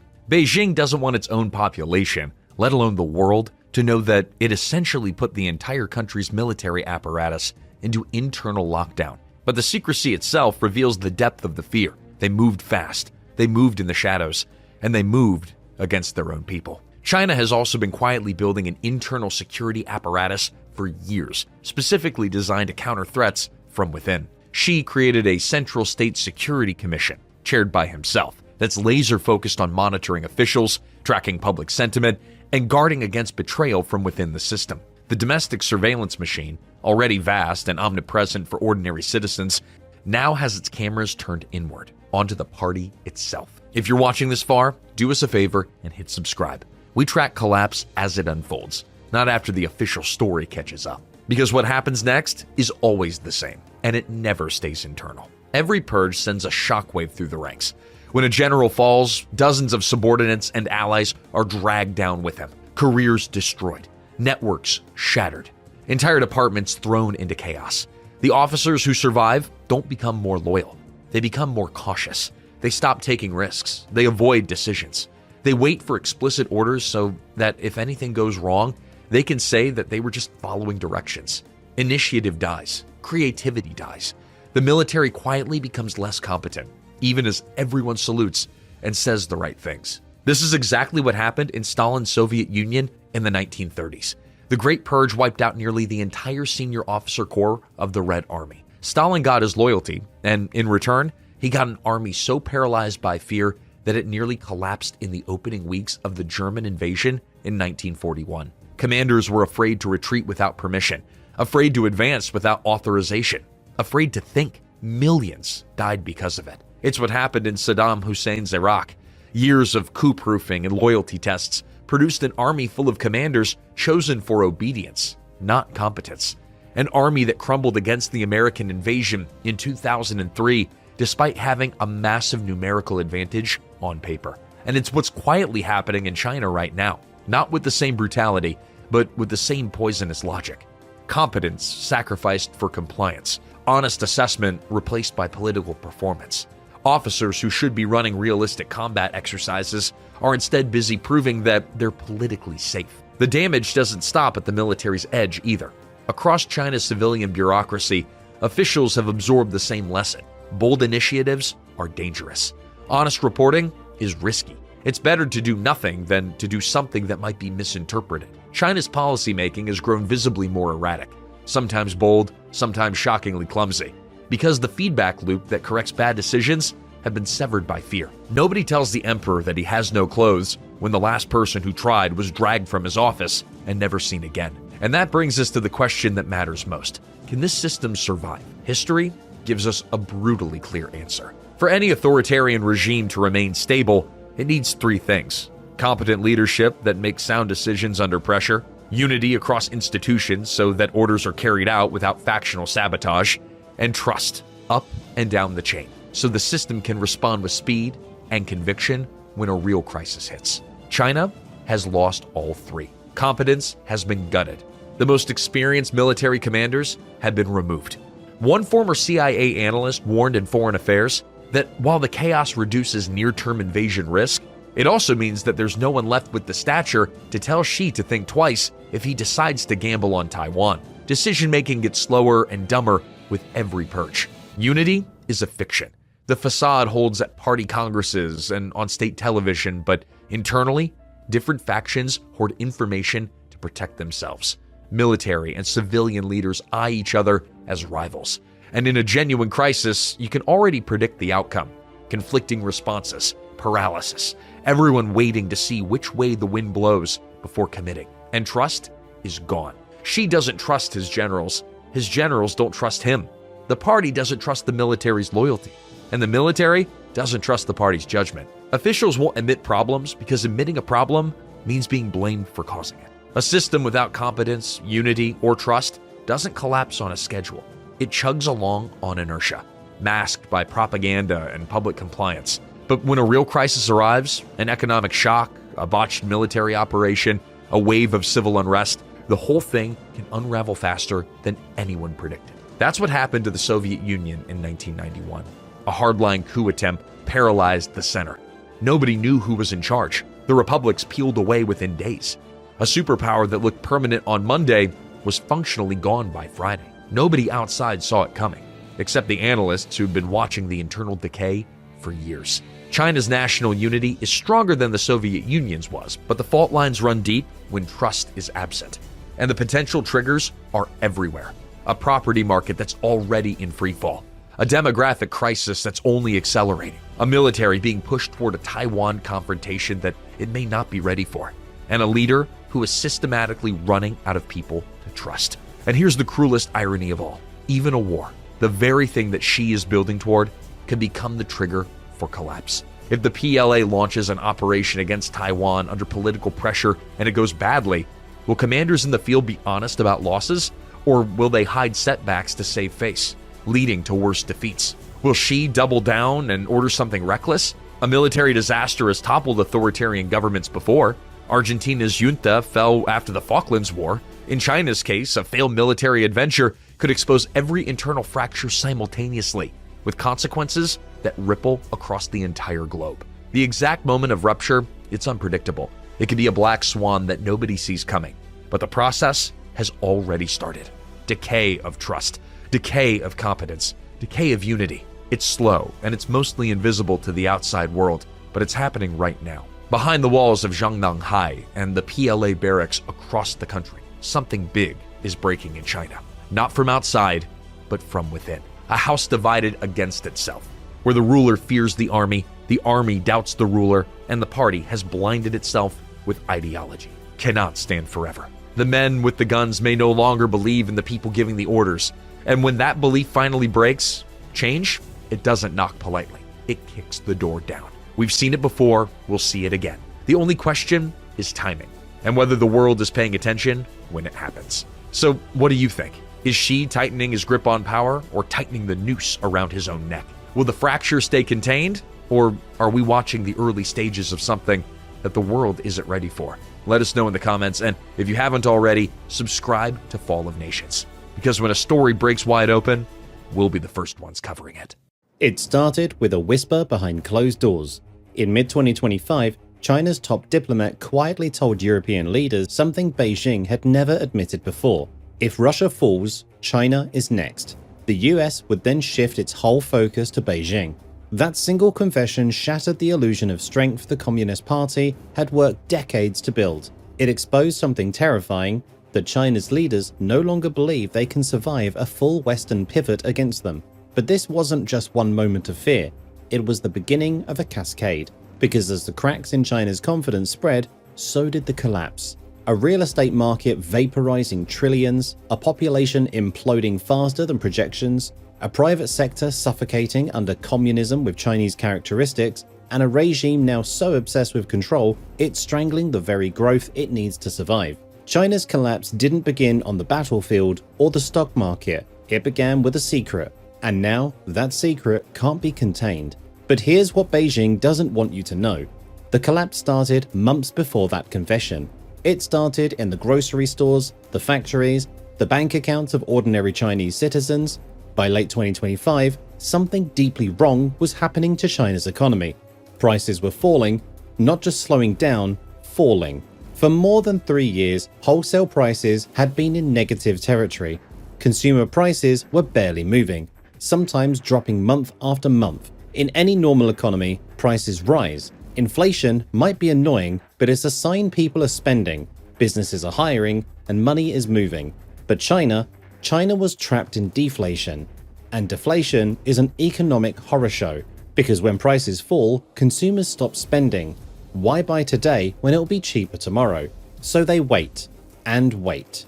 Businesses see sales collapse, they cut prices to move inventory. That makes deflation worse. Then they lay off workers. Those workers stop spending, prices fall further. It's a death spiral. Chinese economists started using a new term, balance sheet recession. Households and companies so buried in debt, so terrified of the future, that they refuse to spend no matter how cheap things get. They're not being cautious, they're paralyzed. The Chinese government tried everything. Cut interest rates, pumped money into banks, announced stimulus packages. Nothing worked. Because the old playbook, the one that turned China into an economic superpower, is dead. For decades, Beijing's formula was simple. Build. Build roads, build cities, build factories, borrow whatever it takes. Growth will pay for itself. Except it didn't. Every yuan of investment now returns less and less. High-speed rail lines run empty. Apartment towers sit vacant. Factory churns out products nobody wants. One advisor to the Chinese government admitted what everyone was thinking. Fundamental reforms are needed deep within the microstructures of the economy. Translation: the entire model is broken. But deflation is just a symptom. The disease goes much deeper. China has a new word for what's killing the economy: involution. It sounds academic. It's not. Involution is when an entire system starts cannibalizing itself, when companies, sectors, entire industries get locked in a race to the bottom, pouring in resources, slashing prices, destroying each other for shrinking scraps. It's economic self-destruction, and it's everywhere. Take solar panels. For years, China dominated the global solar industry. Panels were supposed to be the future. Clean energy, high-tech manufacturing, a symbol of China's innovation. In 2025, China was able to produce twice as many solar panels as the entire world could use that year. Twice. Factories kept building capacity anyway. Local governments wanted jobs. State banks kept lending. Nobody wanted to be the one to stop, so panels flooded the market. Prices collapsed, profit margins evaporated. China's top solar manufacturers, companies that employed hundreds of thousands, collectively lost $40 billion in 2024 alone. 40 billion gone. Then came the layoffs. The biggest solar companies shed nearly a third of their workforce just to stay alive. Entire factory towns built around panel production watched their economies collapse. Workers who'd moved across provinces for these jobs found themselves stranded with nothing. This was supposed to be a flagship industry. Instead, it became a bloodbath. And solar is just one example. Steel, cement, electric vehicles, batteries, even advanced semiconductors, all suffering from the same disease. Too much capacity, too few buyers. Companies kept alive only by government life support. These aren't just struggling businesses, they're zombie companies, dead in profitability but kept shambling forward by endless debt from state banks. And here's the really twisted part. Those state banks are using your money. China's household savings, the nest egg of hundreds of millions of families, get funneled into these walking corpses. For years, Beijing denied there was a problem. Admitting overcapacity would mean admitting their industrial policy had failed. It would invite trade retaliation from countries sick of being dumped on. So they buried it, until they couldn't anymore. In July 2025, President Xi Jinping called an emergency meeting. The topic? Ending disorderly low-price competition and eliminating excess capacity in key sectors. Weeks later, the Ministry of Industry summoned solar industry leaders to Beijing. The message was blunt: the price war must end. Underperforming producers need to exit the market. It was a public admission of failure. But here's the trap Beijing faces. They can't actually let these companies die. Shutting down factories means mass unemployment, angry workers, social instability, so they're stuck. keep the zombies alive and watch the economy rot, or pull the plug and risk chaos. Either way, China loses. But if you think overcapacity is China's biggest problem, you haven't seen what's happening to the housing market. For over 20 years, real estate was the engine of everything. Local governments sold land to developers for cash, developers built towers, families bought apartments, often multiple units as investments, banks feasted on mortgages. At its peak, real estate accounted for nearly 30% of China's entire economy. The mantra was simple: home prices only go up. The government will never let them fall. Then they fell. What started as a slow deflation in 2023 turned into a free fall by 2024. Giant developers began defaulting one after another. Evergrande, Country Garden, Sunac, Greenland, Kaiser, Shimo, Logan, Sifi, names that once symbolized China's urban boom were now synonymous with financial carnage. And the debt reconstructions? Brutal. Creditors, the people and institutions who lent these companies money, were being forced to accept haircuts of 50, 70, even 80% or more. Translation: if you were owed 100 million, you'd be lucky to get back 20 million, maybe 10, maybe less. In early 2025, Sunac China pushed through a restructuring of 15.4 billion yuan in bonds. Creditors had to accept more than half of that simply vanishing. Then, Logan Group proposed eliminating 3/4 of its bond debt. Sifi Holdings went even further, wiping out over 80%. But the real horror is in the details. Some creditors were offered compensation in kind. Instead of cash, they'd get unsold apartments, or stakes in half-vacant hotels, or plots of barren land. One bondholder described it as receiving a fancy-looking envelope with nothing inside, because when they tried to sell these assets, they discovered the truth: they were worth almost nothing. Here's the most shocking example. In 2023, Sifi pledged its stake in a massive residential project in Chongqing, a collateral for bondholders. The company valued it at 700 million yuan. That seems safe, a concrete asset backing the debt. By early 2025, Sifi sold that entire project to raise cash. After paying off bank loans and other obligations, bondholders received 2.25 million yuan, from 700 million to 2.25 million. That's 0.3% recovery, a total wipeout. And it's not an isolated cause. Another developer, RNF, had pledged a hotel in Guangzhou to back a bond. When default came, creditors discovered a bank that had a prior mortgage and seized the property. Bondholders got nothing. Some experts now say many of China's restructuring deals are worse than outright bankruptcy. At least in bankruptcy, there are legal rules about asset distribution. In China's murky restructurings, developers make rosy promises, overvalue assets, and leave creditors in the dark about what they'll actually recover. Trust has evaporated. Foreign investors who bought Chinese property bonds are now warning others: stay away. Domestic creditors are furious. Some have organized protests demanding Beijing forces developers to pay what they owe. The government ignores them. As of late 2025, over 100 major developers have defaulted on some portion of that debt. More than 1.6 trillion yuan in property sector bonds are in default or distress. And here's the ticking time bomb. An estimated 526 billion yuan in developer debt comes due in 2025 alone. That's even higher than the amount that matured in 2024, which the industry couldn't handle. Who's going to pay it? Nobody.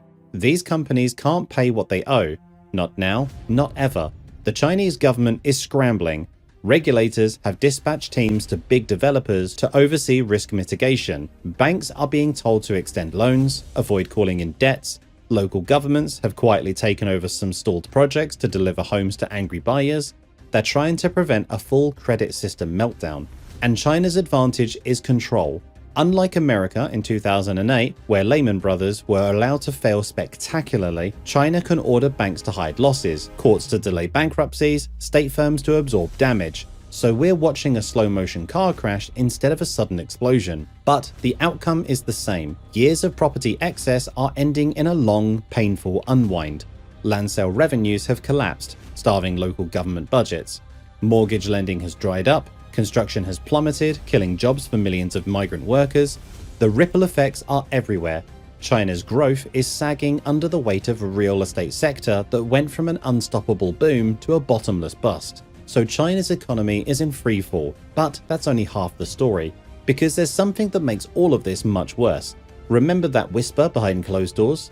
In mid-2025, Chinese Foreign Minister Wang Yi sat across from European officials in Brussels and said something Beijing had never admitted publicly. China does not want to see Russia lose in Ukraine, not out of loyalty, out of fear. Wang warned that if Russia falls, the United States would be free to turn its strategic focus towards China. For years, Chinese public stance on Ukraine had been studied neutrality. We're not a party to the conflict. Now, behind closed doors, that facade crumbled.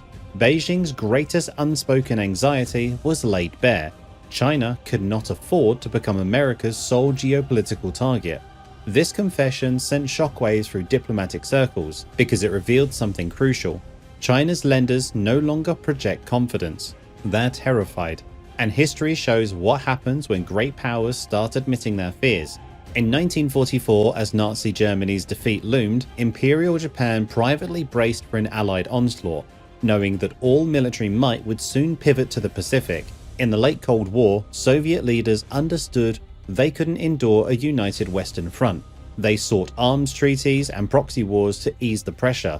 The British Empire, after World War II, conceded strategically vital colonies once it became clear it couldn't face all threats at once. Each time, the admission of weakness came first, the decline followed. Wang Yi's confession is China's version of that moment, and the calculation behind it is deeply cynical. Beijing prefers a protracted conflict in Ukraine, one that keeps Washington divided across two fronts, over a quick peace that frees America to focus on Asia, even if it means prolonged bloodshed in Europe. A frozen war suits China. It buys time for a military build-up and regional assertiveness, while NATO looks elsewhere. But by saying this out loud, China alerted the world to its mindset. The veil lifted. Beijing appears less like a confident rising power and more like an anxious giant terrified of encirclement. And right on cue, the world started slamming doors. In July 2025, President Donald Trump dropped a bombshell on social media. Any nation aligning with anti-American blocs like BRICS would face an automatic 10% tariff on all exports to the United States. No exceptions. The threat was clearly aimed at China and any country drifting into Beijing's orbit. At the July 2025 BRICS summit in Rio de Janeiro, Brazilian President Lula da Silva fired back publicly. He called Trump's threat very mistaken and very irresponsible. Then came the most blistering line. "The world has changed. We don't want an emperor, we want sovereign countries." Lula also pushed for BRICS nations to reduce reliance on the US dollar in trade. Why, he asked, should every deal between Brazil and India or China and South Africa have to use dollars? China's official response tried to strike a cooperative tone. Foreign Ministry spokesperson Mao Ning emphasized that BRICS is about openness, inclusiveness, and win-win cooperation, not confrontation. On Trump's tariff threats, she warned that trade wars have no winners and protectionism leads nowhere. But here's what's revealing. Beijing had no direct retaliation. No counter tariffs, no threats of sanctions on American goods, just words. A decade ago, China might have answered fire with fire. Now, restraint. And that restraint speaks volumes, because China's economic vulnerabilities make a full-blown trade war exceedingly dangerous for Beijing. The United States remains one of China's largest export destinations, despite diversification efforts. America buys hundreds of billions of dollars of Chinese electronics, machinery, and goods every year. A 10% tariff or higher would price many of those products out the market. Factory closures in China, mass layoffs. For an economy already on the ropes, that scenario is catastrophic. Chinese leaders are walking a tightrope. They talk about diversifying trade partners, accelerating deals with Southeast Asia, the Middle East, Africa, Latin America, but none of these alternatives can replace the scale and purchasing power of Western markets, not in the near term. China's factories need Western buyers, and those buyers are increasingly wary. Beyond tariffs, a broader technological and financial decoupling is accelerating. The US has imposed sweeping export controls to cut off China's access to advanced semiconductors. Dozens of Chinese tech firms are blacklisted from buying critical components. American and European countries are being encouraged, even mandated, to reduce reliance on Chinese supply chains for strategic goods. Washington is even discussing restricting US capital from flowing to certain Chinese tech sectors. Each of these steps tightens the noose slightly. Individually, none is fatal. Collectively, they threaten to strangle China's future growth, and the timing couldn't be worse. Just as China's internal engines are sputtering, external pressures are mounting rapidly. After a post-pandemic export rebound, China's exports started sagging in 2023 and 2024. By 2025, export growth was no longer reliable. In some months, exports actually contracted. The combination of weaker global demand and rising trade barriers is sapping what was once a lifeline. And when exports slow, factories scale back, layoffs increase, domestic demand weakens even further. Here's what makes this truly terrifying. Everything is connected, everything reinforces everything else. Weak domestic demand pushes Chinese firms to overproduce and seek sales abroad, but overproduction leads to dumping goods overseas at ultra-low prices. That triggers global backlash, tariffs, bans, trade restrictions, which curtails China's export income, worsening the economic slowdown.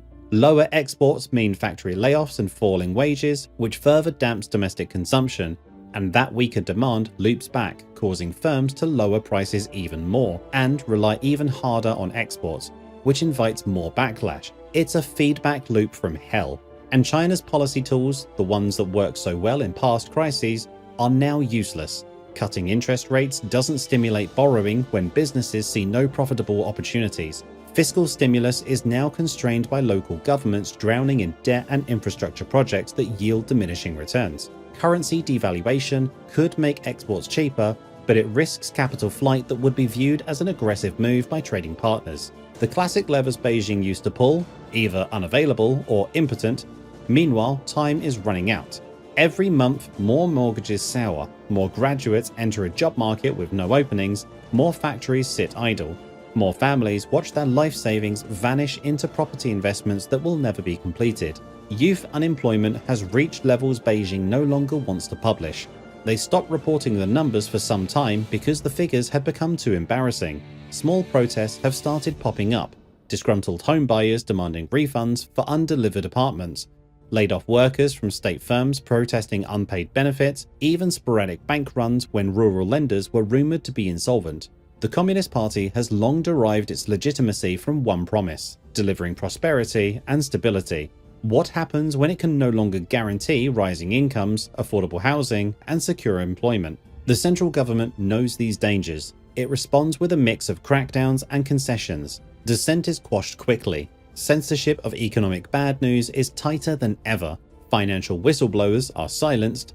At the same time, Beijing offers mild stimulus, small cash handouts in some cities, subsidies for electric car buyers, support for startups. But these feel like band-aids on a gaping wound.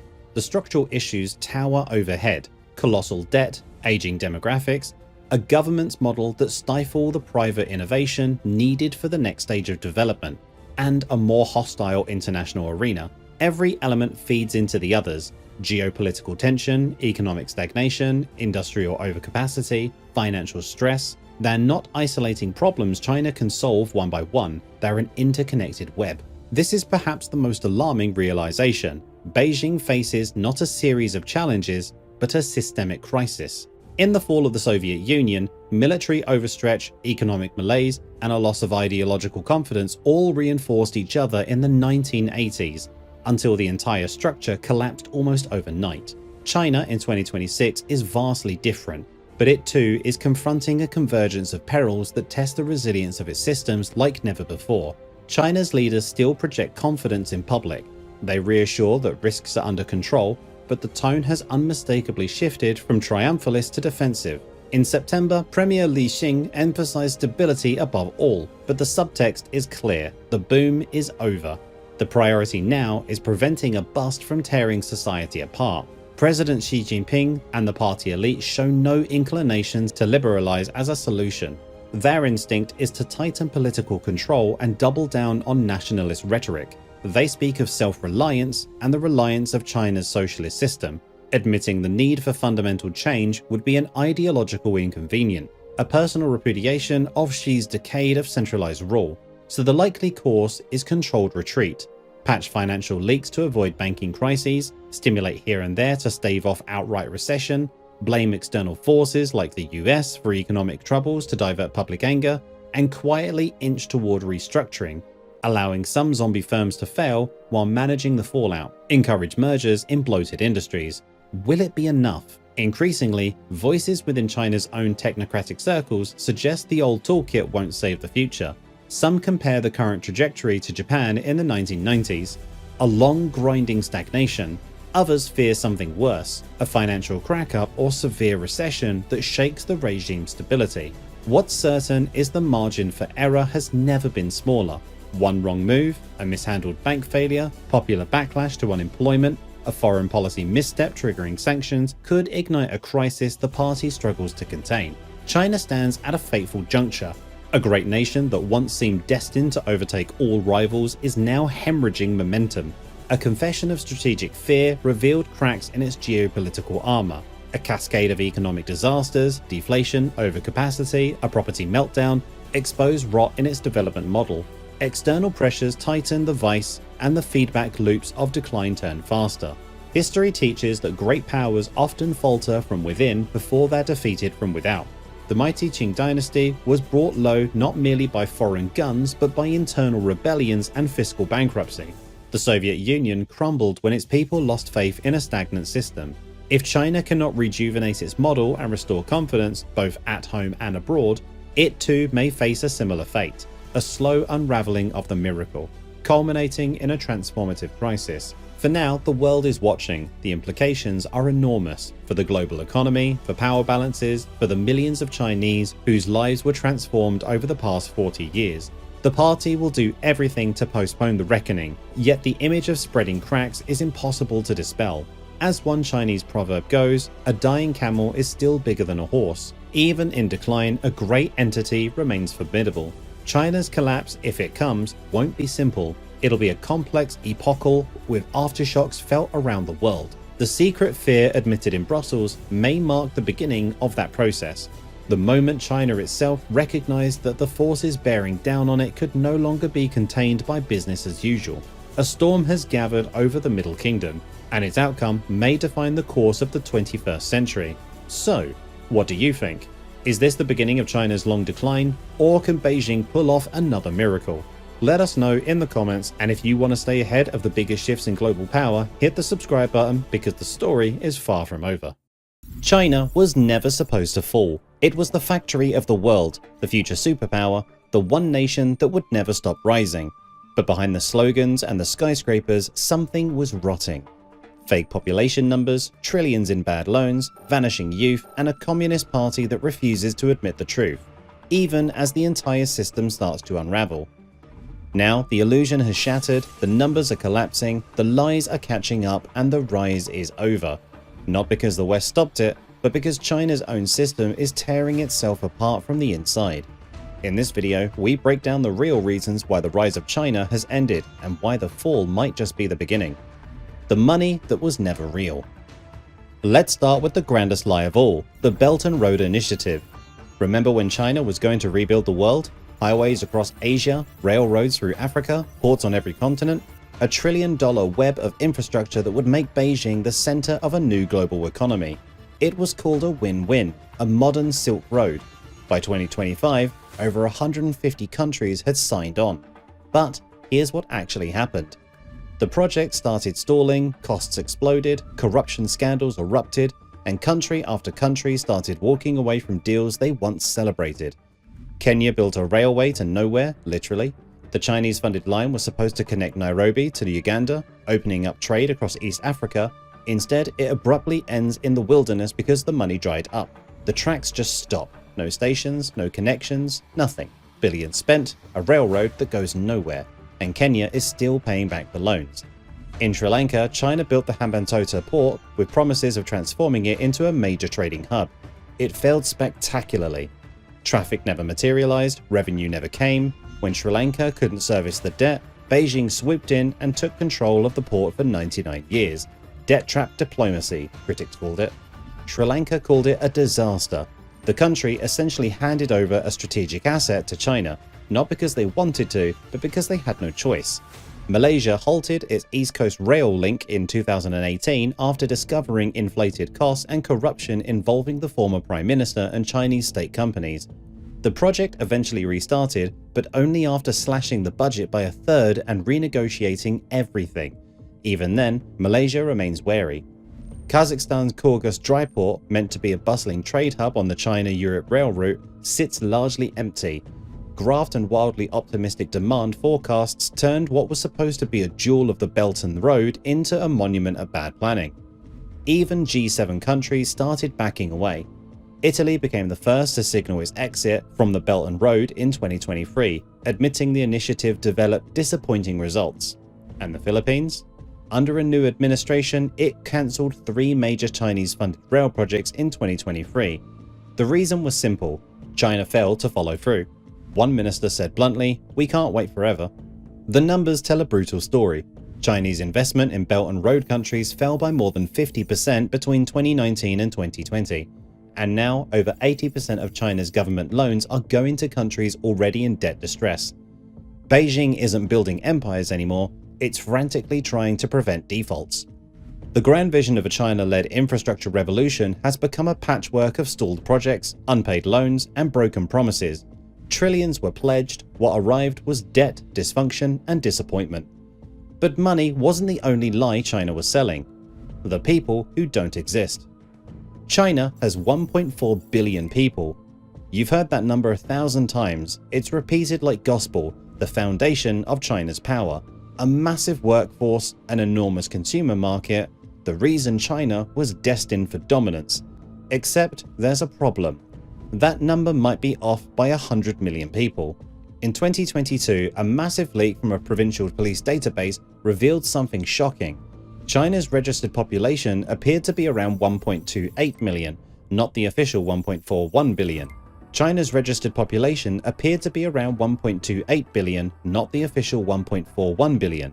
Tens of millions of people the government claimed existed might be phantoms, ghosts on paper, citizens who were never born. How does that happen? Simple. Local officials in China had every reason to inflate their numbers. Beijing allocates funding based on population. More people means more money for schools, hospitals, infrastructure. During the one-child policy era, birth quotas were tied to political performance. Report too few births, face penalties. Report more people, get more resources. So they lied. They created phantom babies, doubled counted citizens, kept dead people on registry, and over decades these small fabrications compounded into a massive gap between propaganda and reality. Demographers like Yi Fuxian have been warning about this for years. His 2007 book predicting China's population decline was banned for contradicting the official narrative. But by 2022, independent researchers were all saying the same thing. China's population had peaked years earlier than Beijing admitted, and never actually reached 1.4 billion. Then came the 2021 census. The government delayed releasing the results. When the numbers finally came out, they barely showed any growth from the previous year.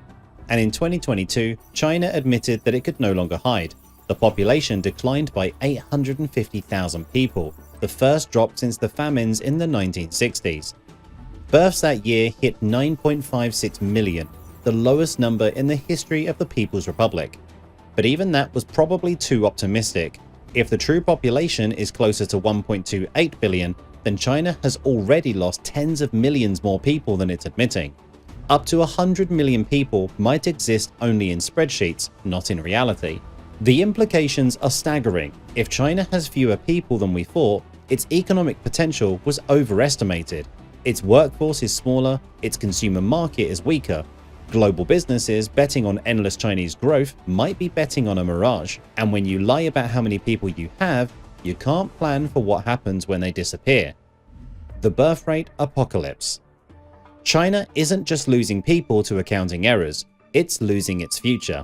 In 2022, China's fertility rate dropped to 1.09 children per woman. That's catastrophic. You need 2.1 just to maintain a stable population. China is now lower than Japan, lower than Italy, lower than South Korea at its worst. And this didn't happen gradually. In the 1970s, Chinese women averaged 5 or 6 children. By the 1990s, around 2. Today, barely 1. In 2 generations, China went from large families to almost no families at all. This result is a demographic implosion unlike anything in modern history. The median age in China is now 40.1 and climbing fast. 20 years ago, it was in the late 20s. 1 in 5 Chinese are already over 60 years old, and that fraction is about to explode. Meanwhile, the number of young people is collapsing. Each new generation is smaller than the one before. The working age population peaked in 2014 and has been shrinking every year since. In 2022 alone, China lost another 10 million working age adults. Let that sink in. 10 million workers gone in 1 year, and it's only getting worse. The dependency ratio, the number of retirees and children compared to working age adults, is surging. In 2024, China had 44 dependents for every 100 workers. By 2050, it could be over 70. That means fewer and fewer workers carrying more and more grandparents on their backs. The math is brutal, the economics are impossible. Some projections show that China could lose nearly half its working age population by the end of the century. Half. China's economy was built on cheap, abundant labor. What happens when that labor force gets cut in half? But here's what makes it truly catastrophic: the speed. Japan took decades to age. It had time to adjust, to build social systems, to prepare. South Korea saw it coming and scrambled to respond. China? China is aging faster than any major country in human history. Unlike Japan or South Korea when they aged, China is doing it while still relatively poor. Japan was rich when it got old. China is getting old before it got rich.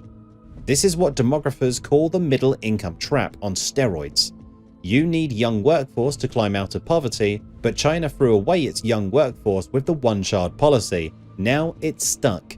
Not rich enough to care for its elderly, not young enough to grow its way out. Here's the part that should terrify Beijing. This can't be fixed. The government knows it screwed up. In 2016, they ended the one-child policy and allowed 2 children. By 2021, 3. Xi himself has urged young people to embrace patriotic childbearing. But nobody's listening. After decades of being told one child was best, Chinese society adapted. Urban couples cite crushing costs, housing, education, healthcare. Many women, now empowered through education and careers, are choosing to marry late or not at all. China's marriage rate has plummeted alongside the birth rate. And there's trauma. The one-child policy wasn't just propaganda, it was coercion. Forced sterilizations, forced abortions, steep fines. Entire generations grew up as only children, watching their parents struggle to support 4 grandparents. Now those only children are adults and they're saying, no thanks. Even if China's fertility rate magically rebounded tomorrow, which it won't, it would take decades for those children to become productive adults. The damage is done. The demographic momentum is set. Nothing can reverse it in time. The demographic time bomb isn't coming, it already went off. China is getting old before it got rich, and unlike Japan or South Korea, which aged as wealthy democracies, China's per capita income is a fraction of theirs. It has less cushion, pensions are underfunded, the retirement age is low, and there's no immigration to offset the losses. Foreigners make up less than 1% of China's population, and there's zero political will to change that. So China tried to control the problem, and that's when everything accelerated. The communist chokehold. Here's the trap. The Chinese Communist Party's entire legitimacy rests on delivering growth and prosperity. For decades, the deal was simple. The people give up political freedom, and in return, the party makes them richer. But what happens when prosperity stalls? The party doubles down on control, and that control is now strangling the country's future. Under Xi Jinping, China has centralized power to a degree not seen since Mao. Xi has purged rivals, stacked the system with loyalists, and made himself the unquestioned leader. Dissent isn't tolerated, honest feedback is dangerous, and when bad news is dangerous to report, problems don't get solved, they get hidden. Take youth unemployment. In mid-2023, it hit 21.3%, the highest on record. Millions of college graduates couldn't find work. The government's response? Stop publishing the data. Just delete it. If you don't report the problem, maybe people won't notice. Chinese netizens joked bitterly, if you close your eyes, it doesn't exist. Or look at Zero COVID. For nearly 3 years, China imposed some of the world's harshest lockdowns. Entire cities were sealed, people were trapped in their apartments, the economy bled. But no provincial official dared question the policy, because it came from Xi himself. When the approach finally collapsed under the weight of public protests in late 2022, the government reversed course overnight, triggering a massive wave of infections and deaths it was completely unprepared for. That's the cost of authoritarian rigidity. You can't adapt, you can't correct, you can't admit mistakes. And now that same dynamic is crushing innovation. Starting in 2020, Xi launched a sweeping crackdown on China's tech sector. Alibaba's Jack Ma criticized regulators at a public forum and then vanished from public view for months. When he reappeared, he was subdued, broken. The message was clear: no one is too big, too successful, or too connected to escape the party's reach. The entire private tutoring industry, worth billions and employing millions, was obliterated overnight in 2021. Why? Because Xi decided it was creating inequality and burdening parents. So with a single policy directive, an entire sector was wiped out. Investors lost fortunes, workers lost jobs, and the clear message to entrepreneurs everywhere: your business exists at the pleasure of the party. Tech giants were fined, restructured, or dismantled. Ant Group's massive IPO, set to be the largest in history, was cancelled at the last minute. Didi, China's version of Uber, was forced to delist from the US stock exchanges. The crackdown wasn't about fixing real problems, it was about reminding everyone who's in charge. Foreign companies started pulling back, spooked by the arbitrary exercise of state power. If Beijing could destroy a tech giant overnight, what did that mean for foreign investors? One Cambridge professor studying China's business climate said it plainly: Xi's policies are creating a culture of fear which will stifle innovation, leading entrepreneurs to leave China. And they are leaving. Wealthy Chinese are moving assets overseas. Talented youth are studying abroad and not coming back. Even Chinese billionaires no longer believe in the system they helped build. Because the system can't change without collapsing, meaning reform would require loosening the party's grip. Transparency, rule of law, freedom to criticize, but the CCP sees that as an existential threat.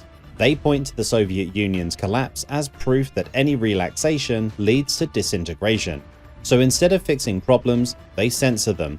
Instead of allowing innovation, they crush it. Instead of empowering citizens, they surveil them. It's a closed loop. Problems are solved by the same hierarchy that created them. No external input, no admission of failure, and when the system tightens in crisis, the best people leave.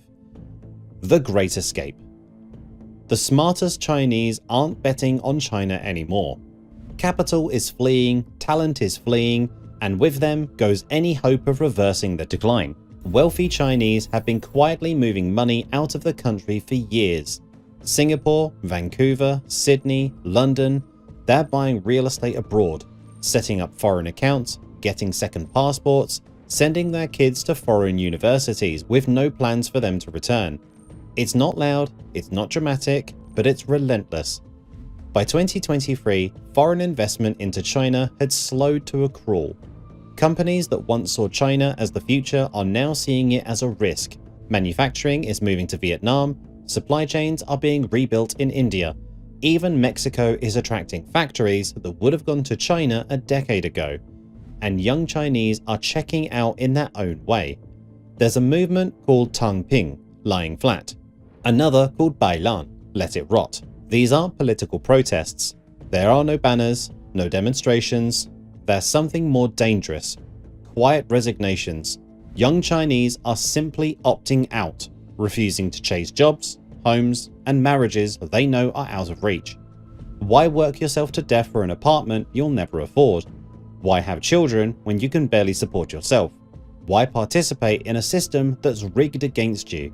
College graduates are flooding civil service exams, desperate for the stability of a government job, even if it means lower pay and crushing boredom. In 2023, millions competed for a few 100,000 positions. The private sector, once the engine of growth and opportunity, is shedding jobs. Innovation is dying. Youth employment, before the government stopped publishing the data, was at record highs. Over 21%. 1 in 5 young people couldn't find work, and those are just the ones actively looking. Many have stopped trying. And here's the kicker. Even the elites don't believe the story anymore. In 2022, leaked internal discussions revealed that some Chinese officials privately acknowledged the population crisis was worse than publicly stated, but they couldn't say it out loud. The party's credibility depends on projecting strength, not admitting weakness. So the official line remains optimistic while smart money quietly exists. When confidence disappears, the engine stops. The point of no return. China now faces a reality it's completely unprepared for: managing decline. For decades, the Communist Party's legitimacy was tied to delivering growth, but managing decline requires a different skill set: transparency, shared sacrifice, social trust, none of which the party has ever demonstrated. And here's the brutal truth: the traditional fixes don't work anymore. Massive infrastructure spending. China's already built bridges to nowhere and empty ghost cities. Entire developments sit vacant. Local governments are drowning in debt from the last round of stimulus. Many cities depend on land sales for funding, but who's buying when the population is shrinking? Building more doesn't create growth when there's no one to use it. Cut interest rates and pump credit? Chinese households are already anxious. In 2023, they increased savings and paid down debt instead of spending. Consumer confidence has cratered. You can't force people to borrow when they're terrified of the future. Technology and automation. China is investing heavily in AI and robotics, hoping machines can replace missing workers. But robots don't buy products. They don't pay taxes. An economy needs human consumers with income and confidence. You can't innovate out of a demographic collapse, especially under a surveillance state that punishes creative thinking. Immigration? Not happening. China has no history of large-scale immigration. Foreigners make up less than 1% of the population. There's no infrastructure to absorb millions of immigrants, no political will, no social acceptance. While aging Western countries offset low birth rates with immigration, China can't or won't. Even if China's fertility rate magically rebounded tomorrow, which it won't, it would take decades for those children to become productive adults. The damage is done. The demographic momentum is set. Nothing can reverse it in time. Some of China's problems simply can't be solved quickly, even by a competent government. And China doesn't have a competent government. It has a rigid, paranoid, authoritarian system that prioritizes control over solutions. The system was designed for growth, not decline. It was built to mobilize resources, build infrastructure, and enforce compliance, but it has no mechanisms for graceful contraction, no safety valves, no trust. And when systems designed for expansion enter contraction, they break. This isn't a recession, it's a reversal. The fall has already begun. China's fall won't be loud. There won't be explosions, there won't be a sudden collapse. Empires built on lies don't fall forward, they grind slowly backwards. The signs are already here: stalled construction projects, shrinking workforce, disappearing data, emigrating elites, a generation that's given up. By the 2030s, China's growth rate could hit zero or turn negative. The working age population will be plunging. Debt will force brutal choices. Some provinces might effectively go bankrupt. And Beijing will keep lying about it, because admitting the truth would shatter the party's last claim to legitimacy. The West spent decades assuming China's rise was inevitable. We were told the 21st century would be the Chinese century. That 1.4 billion people marching in lockstep couldn't be stopped. But inevitability only works if the foundations are real. China's foundations were built on fabricated population data, unsustainable debt, and a one-child policy that amounted to demographic suicide. And those foundations are crumbling. The Belt and Road collapsed into debt traps. The population turned out to be 100 million smaller than claimed. The birth rate fell off a cliff, and the Communist Party responded to every crisis the same way: by tightening control, censoring truth, and crushing dissent. Now, all three crises are converging: economic stagnation, demographic collapse, authoritarian rigidity.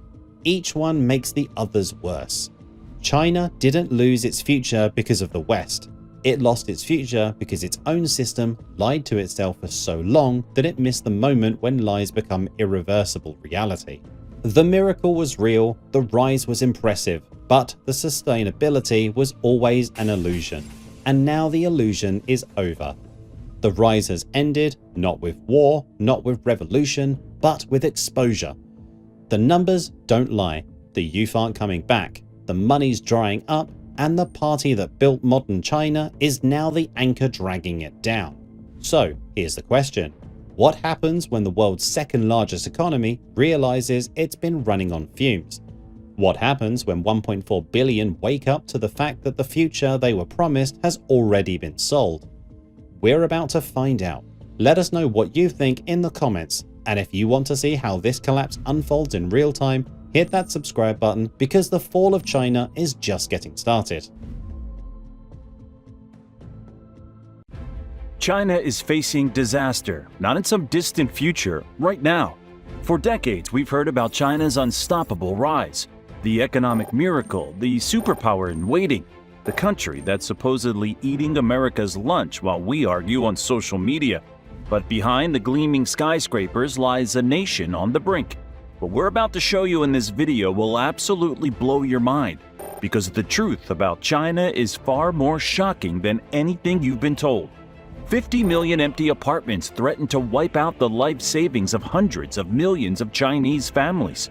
China imports 85% of its soybeans and could face mass starvation if those imports were cut off. The Chinese government destroyed its own tech industry, wiping out $1.5 trillion in market value overnight.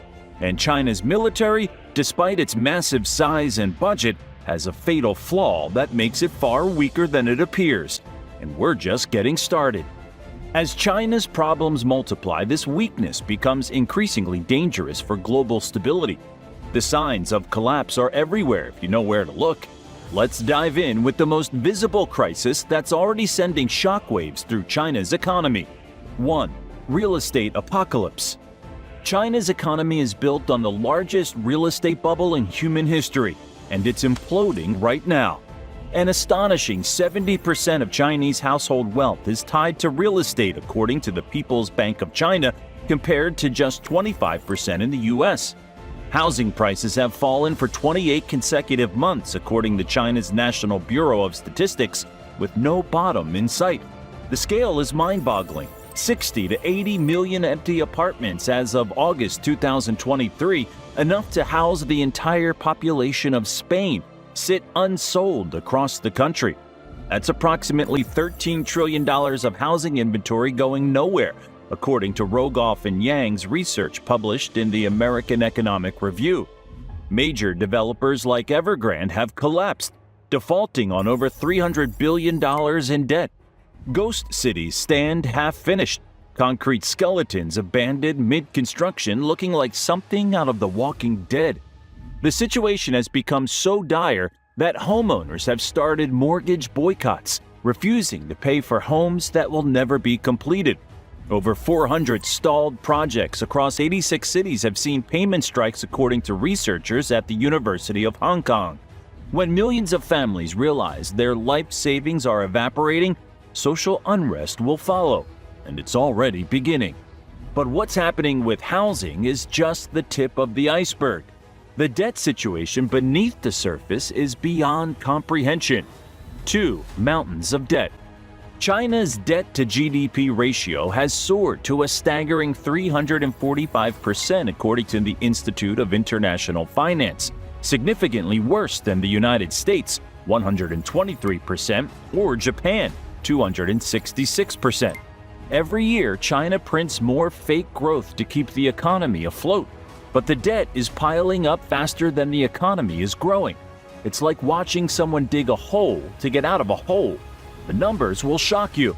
According to the Bank for International Settlements, China added $45 trillion in debt since 2008, equivalent to creating an economy the size of Germany every 2 years, but all on borrowed money. The game works like this. When the economy slows, the government orders banks to lend more money to build more things, mostly unnecessary infrastructure and empty housing. This creates jobs and boosts GDP statistics temporarily, but saddles the country with ever-increasing debt. It's like using one credit card to pay off another. It works until it doesn't. And when it finally stops working, the collapse will be spectacular. What's happening at the local level is even more alarming than the national crisis. 3. Local governments are bankrupt. China's local governments owe over $12.3 trillion according to Goldman Sachs, and they've run out of ways to pay it back. For years, these governments relied on selling land to developers. But with the real estate market collapsing, that revenue stream has dried up. Land sales revenue plummeted by 38% in 2023, according to China's Ministry of Finance, the largest drop in a decade. The results are catastrophic.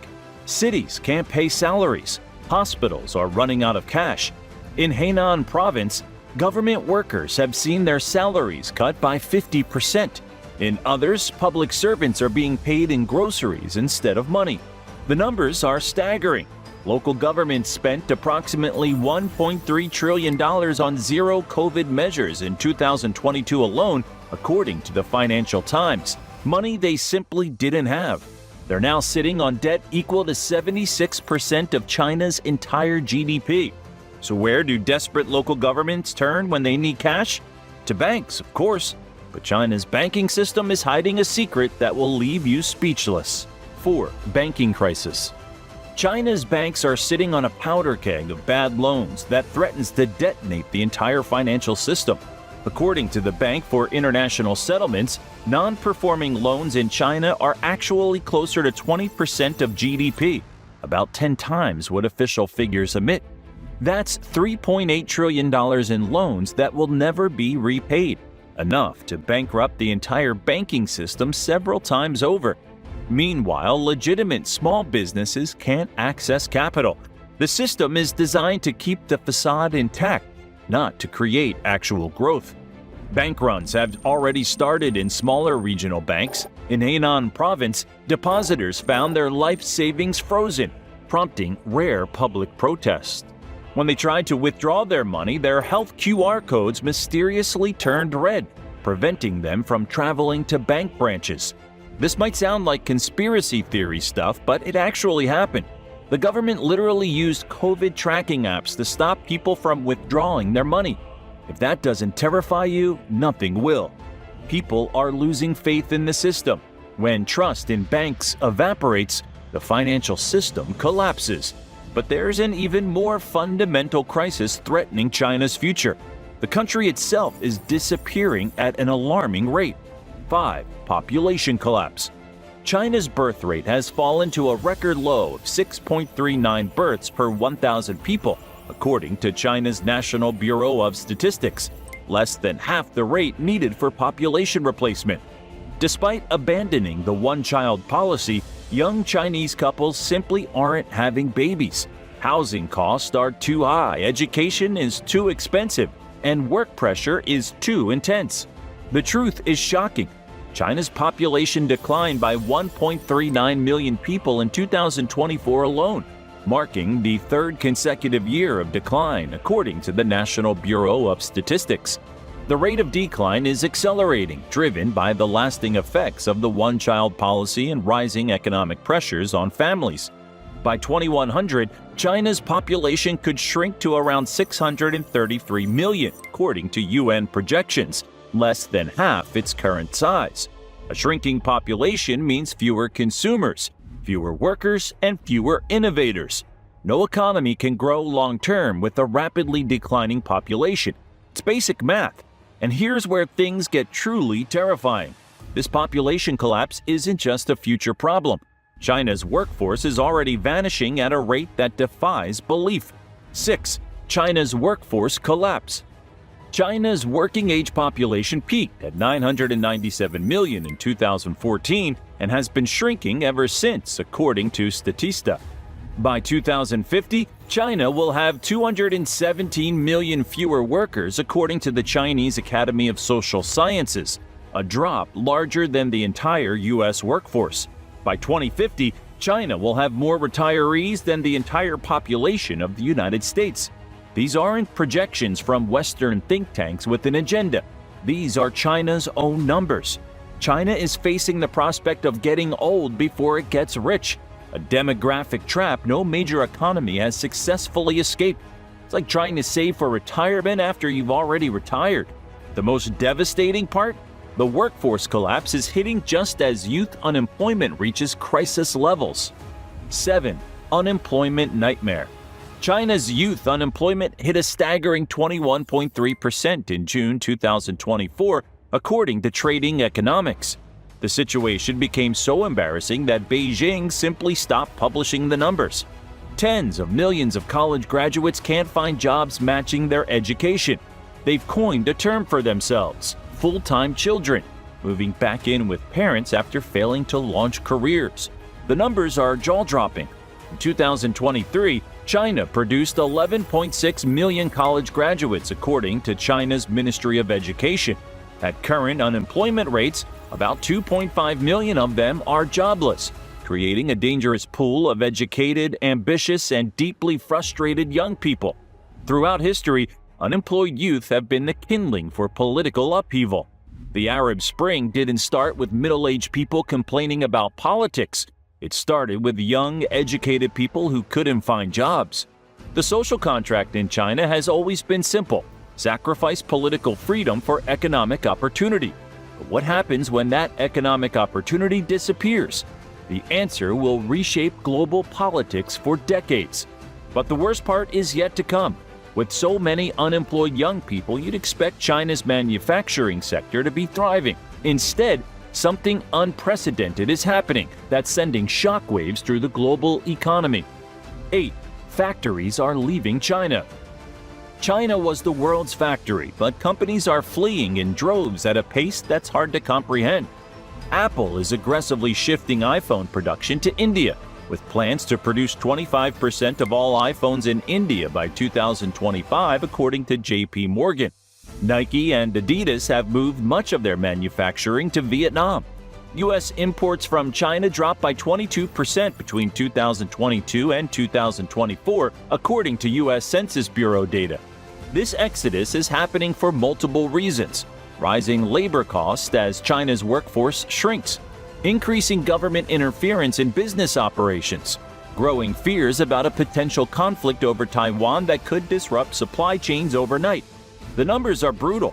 Foreign direct investment in China plunged 80% in 2023, according to the State Administration of Foreign Exchange, reaching its lowest level since the 1990s. This isn't a blip. It's the beginning of a fundamental restructuring of global supply chains away from China. Once a company leaves, it rarely comes back. Each factory that relocates represents not just current job losses, but future opportunities that China will never see. The World Factory label made China rich. Losing it will make China poor. But that's nothing compared to what China did to its own tech sector. What comes next will make your jaw drop. 9. Tech collapse. For years, China's tech sector rivaled Silicon Valley. Companies like Alibaba, Tencent, and ByteDance appeared unstoppable. Then the government destroyed them in what might be the most spectacular act of economic self-sabotage in modern history. Xi Jinping feared tech giants had too much power, so he launched a brutal crackdown that wiped out over $1.5 trillion in market value from Chinese tech companies, according to Bloomberg. That's the equivalent of erasing the entire economies of Australia and New Zealand combined, overnight. Jack Ma, founder of Alibaba, vanished for months after criticizing government regulators. When he reappeared, his company was being dismantled. The gaming industry lost billions after strict regulations limited playing time for minors and froze new game approvals. China's AI and semiconductor development has been crippled by U.S. export controls. Despite pouring $50 billion into chip manufacturing, China remains 5 to 7 years behind Taiwan and the US, according to the Semiconductor Industry Association. In 2021, China ranked number 1 globally in tech IPOs. By 2023, Chinese tech IPOs had plunged 87%, according to data from Refinitiv. You can build the tech sector in decades, but you can destroy one in months. But all these economic problems pale in comparison to a much more fundamental threat, one that's literally drying up before our eyes. 10. Water crisis. China is running out of water, and the consequences are more severe than anyone wants to admit. According to China's Ministry of Ecology and Environment, 86% of groundwater in major agricultural regions is polluted, much of it too contaminated for any use. The Yellow River, which supports 160 million people, is drying up, losing 15% of its flow since the 1990s, according to research published in the Journal of Hydrology. The North China Plain, home to 400 million people, faces such severe water shortages that the World Resources Institute identifies it as one of the most water-stressed regions on Earth. Water tables are dropping by 3 feet per year, according to research published in Nature. Without water, China's farms and factories will grind to a halt. Cities will become unlivable. You can print money, but you can't print rainfall. The numbers are staggering. China has 20% of the world's population, but only 7% of its fresh water. 12 of China's 23 provinces face extreme water stress, according to the World Resources Institute. This isn't just an environmental issue. It's an existential threat to China's survival as a unified nation. And it leads directly to perhaps the most shocking vulnerability in China's entire system. 11. China can't feed itself. Despite all its economic power, China has a deadly secret. It cannot feed its own people. The country imports 85% of its soybeans, according to the USDA, 15% of its rice, and depends heavily on foreign food to survive. If a war, pandemic, or climate disaster disrupts these imports, China faces mass food shortages that would make empty grocery shelves during COVID look like a minor inconvenience. China's food imports have skyrocketed 1,000% since 2000, according to UN Comtrade data. The country spent $140 billion on imported food in 2023 alone, more than any other nation on Earth. Food security isn't just an economic issue, it's existential. Throughout Chinese history, dynasties have fallen when they've failed to feed the population. The Chinese Communist Party knows this well. It rose to power during a period of widespread hunger. A country that can't feed itself is perpetually vulnerable. No matter how many aircraft carriers China builds, it can't escape this basic reality. You can't eat aircraft carriers. And speaking of vulnerabilities, there's another resource crisis that keeps Chinese leaders awake at night. 12. Energy dependence. China depends heavily on foreign energy in ways that create critical strategic weaknesses.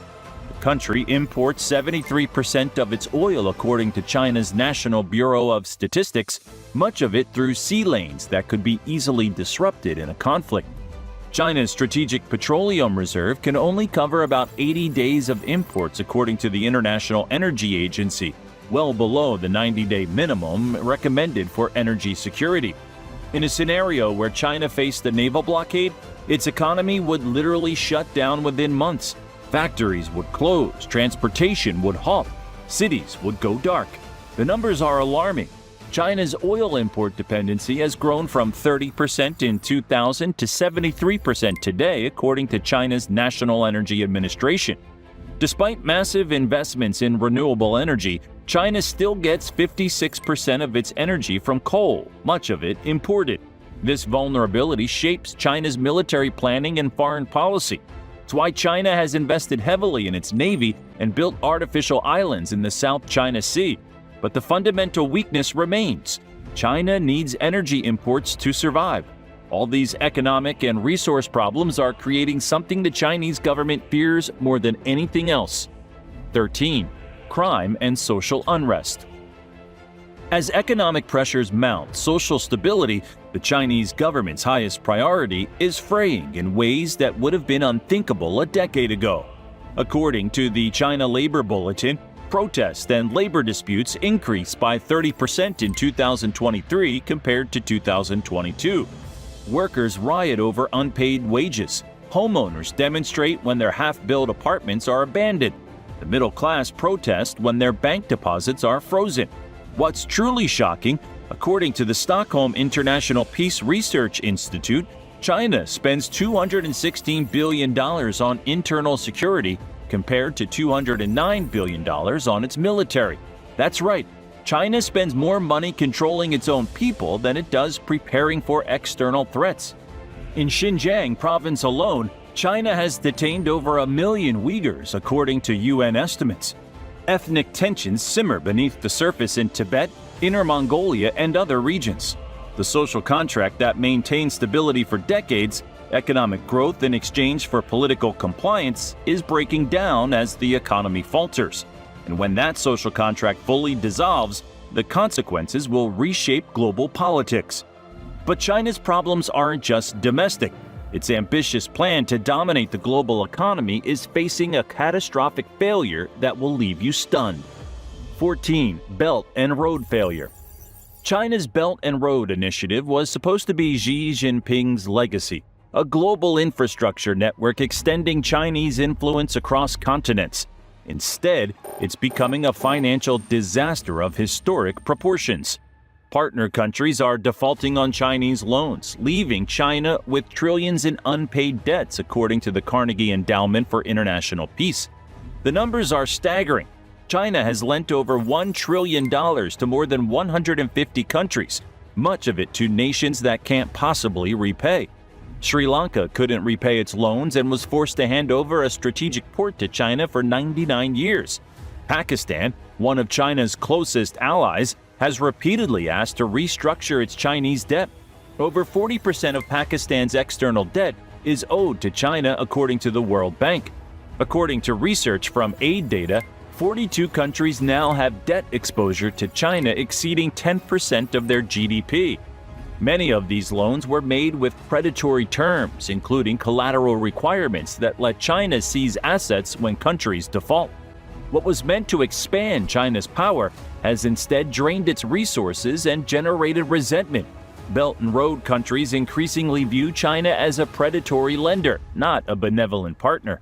But China's global strategy isn't the only thing failing. Its core economic engine, exports, is sputtering in ways that threaten the entire system.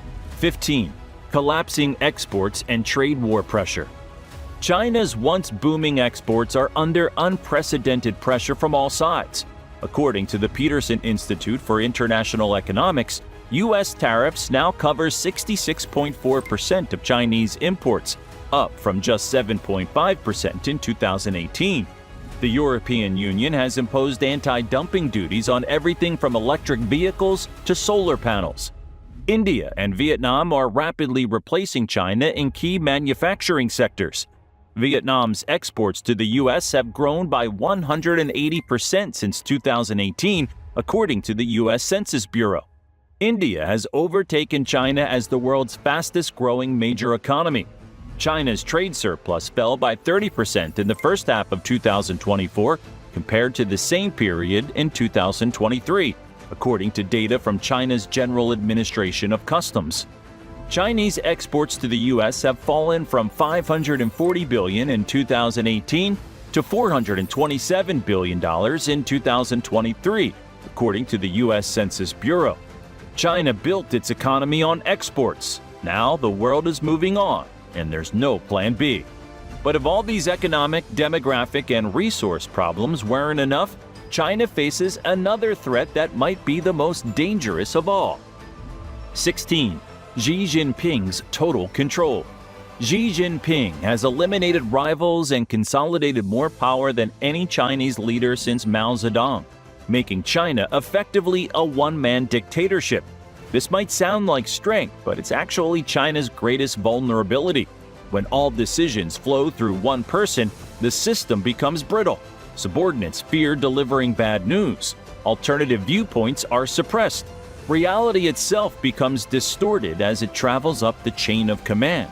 According to the Congressional Research Service, Xi holds at least 12 top leadership positions, giving him unprecedented control over the party, state, and military. He's extended his rule indefinitely, removing the term limits that ensured regular leadership transitions. The consequences are dire.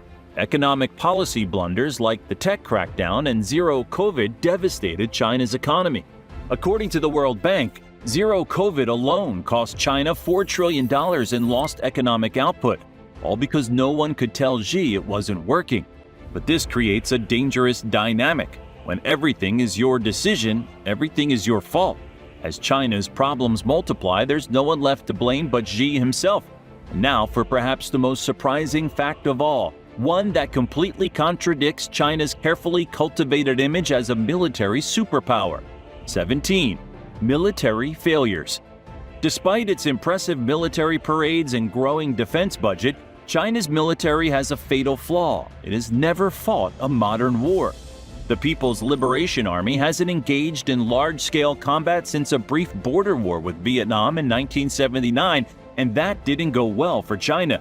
Today's PLA officers have risen through the ranks based on political loyalty, not battlefield experience. Corruption remains rampant in the military despite purges and crackdowns. According to a RAND Corporation study, paid promotions, embezzlement, and kickbacks from defense contractors continue to undermine readiness. In 2022 alone, more than 60 senior military officers were investigated for corruption, according to China's Central Military Commission. Chinese soldiers lack real combat experience and train in highly scripted exercises designed to look good for political leaders rather than develop actual fighting capabilities. According to the U.S. Department of Defense's annual report to Congress, China's military training remains focused on choreographed demonstrations rather than realistic combat scenarios. Even China's growing naval power, often cited as evidence of its rising threat, has never been tested in combat conditions. Building ships is one thing, operating them effectively under fire is quite another. This military inexperience becomes especially concerning when you consider how these other 16 crises might push China's leadership toward a conflict as a distraction from domestic problems. History shows that failing regimes often look outward for enemies when facing collapse at home, and rarely has a major power faced so many simultaneous crises as China does today. The cracks in China's facade aren't just appearing, they're spreading rapidly across every sector of society and economy. From ghost cities to rivers running dry, from banks hiding bad loans to factories fleeing overseas, these aren't isolated problems that can be fixed with a 5-year plan. The China we thought we knew, the economic juggernaut destined to overtake America, was built on unsustainable foundations. The real estate bubble, demographic collapse, debt crisis, water shortages, and technological setbacks aren't separate challenges. They're interconnected failures in a system that's reaching its breaking point. History teaches us that no economic miracle lasts forever. The Soviet Union appeared unstoppable until it collapsed virtually overnight. Japan seemed destined to dominate the global economy until its bubble burst in the 1990s. China's trajectory may prove no different, except the scale of its problems dwarfs anything we've seen before. The implications stretch far beyond China's borders. Global supply chains, financial markets, and geopolitical alignments would all be transformed by China's decline. The question isn't whether China faces serious problems. The evidence is overwhelming that it does. The real question is how rapidly these crises will accelerate, and what that means for global stability. What do you think? Which of these facts shocked you the most? Can China somehow overcome these challenges? Or are we witnessing the early stages of a historic collapse? Let us know in the comments below. Now go check out China's collapse into poverty is worse than you think, or click this other video instead. Make sure you subscribe to our channel and turn that notification bell on so you don't miss any of our upcoming videos.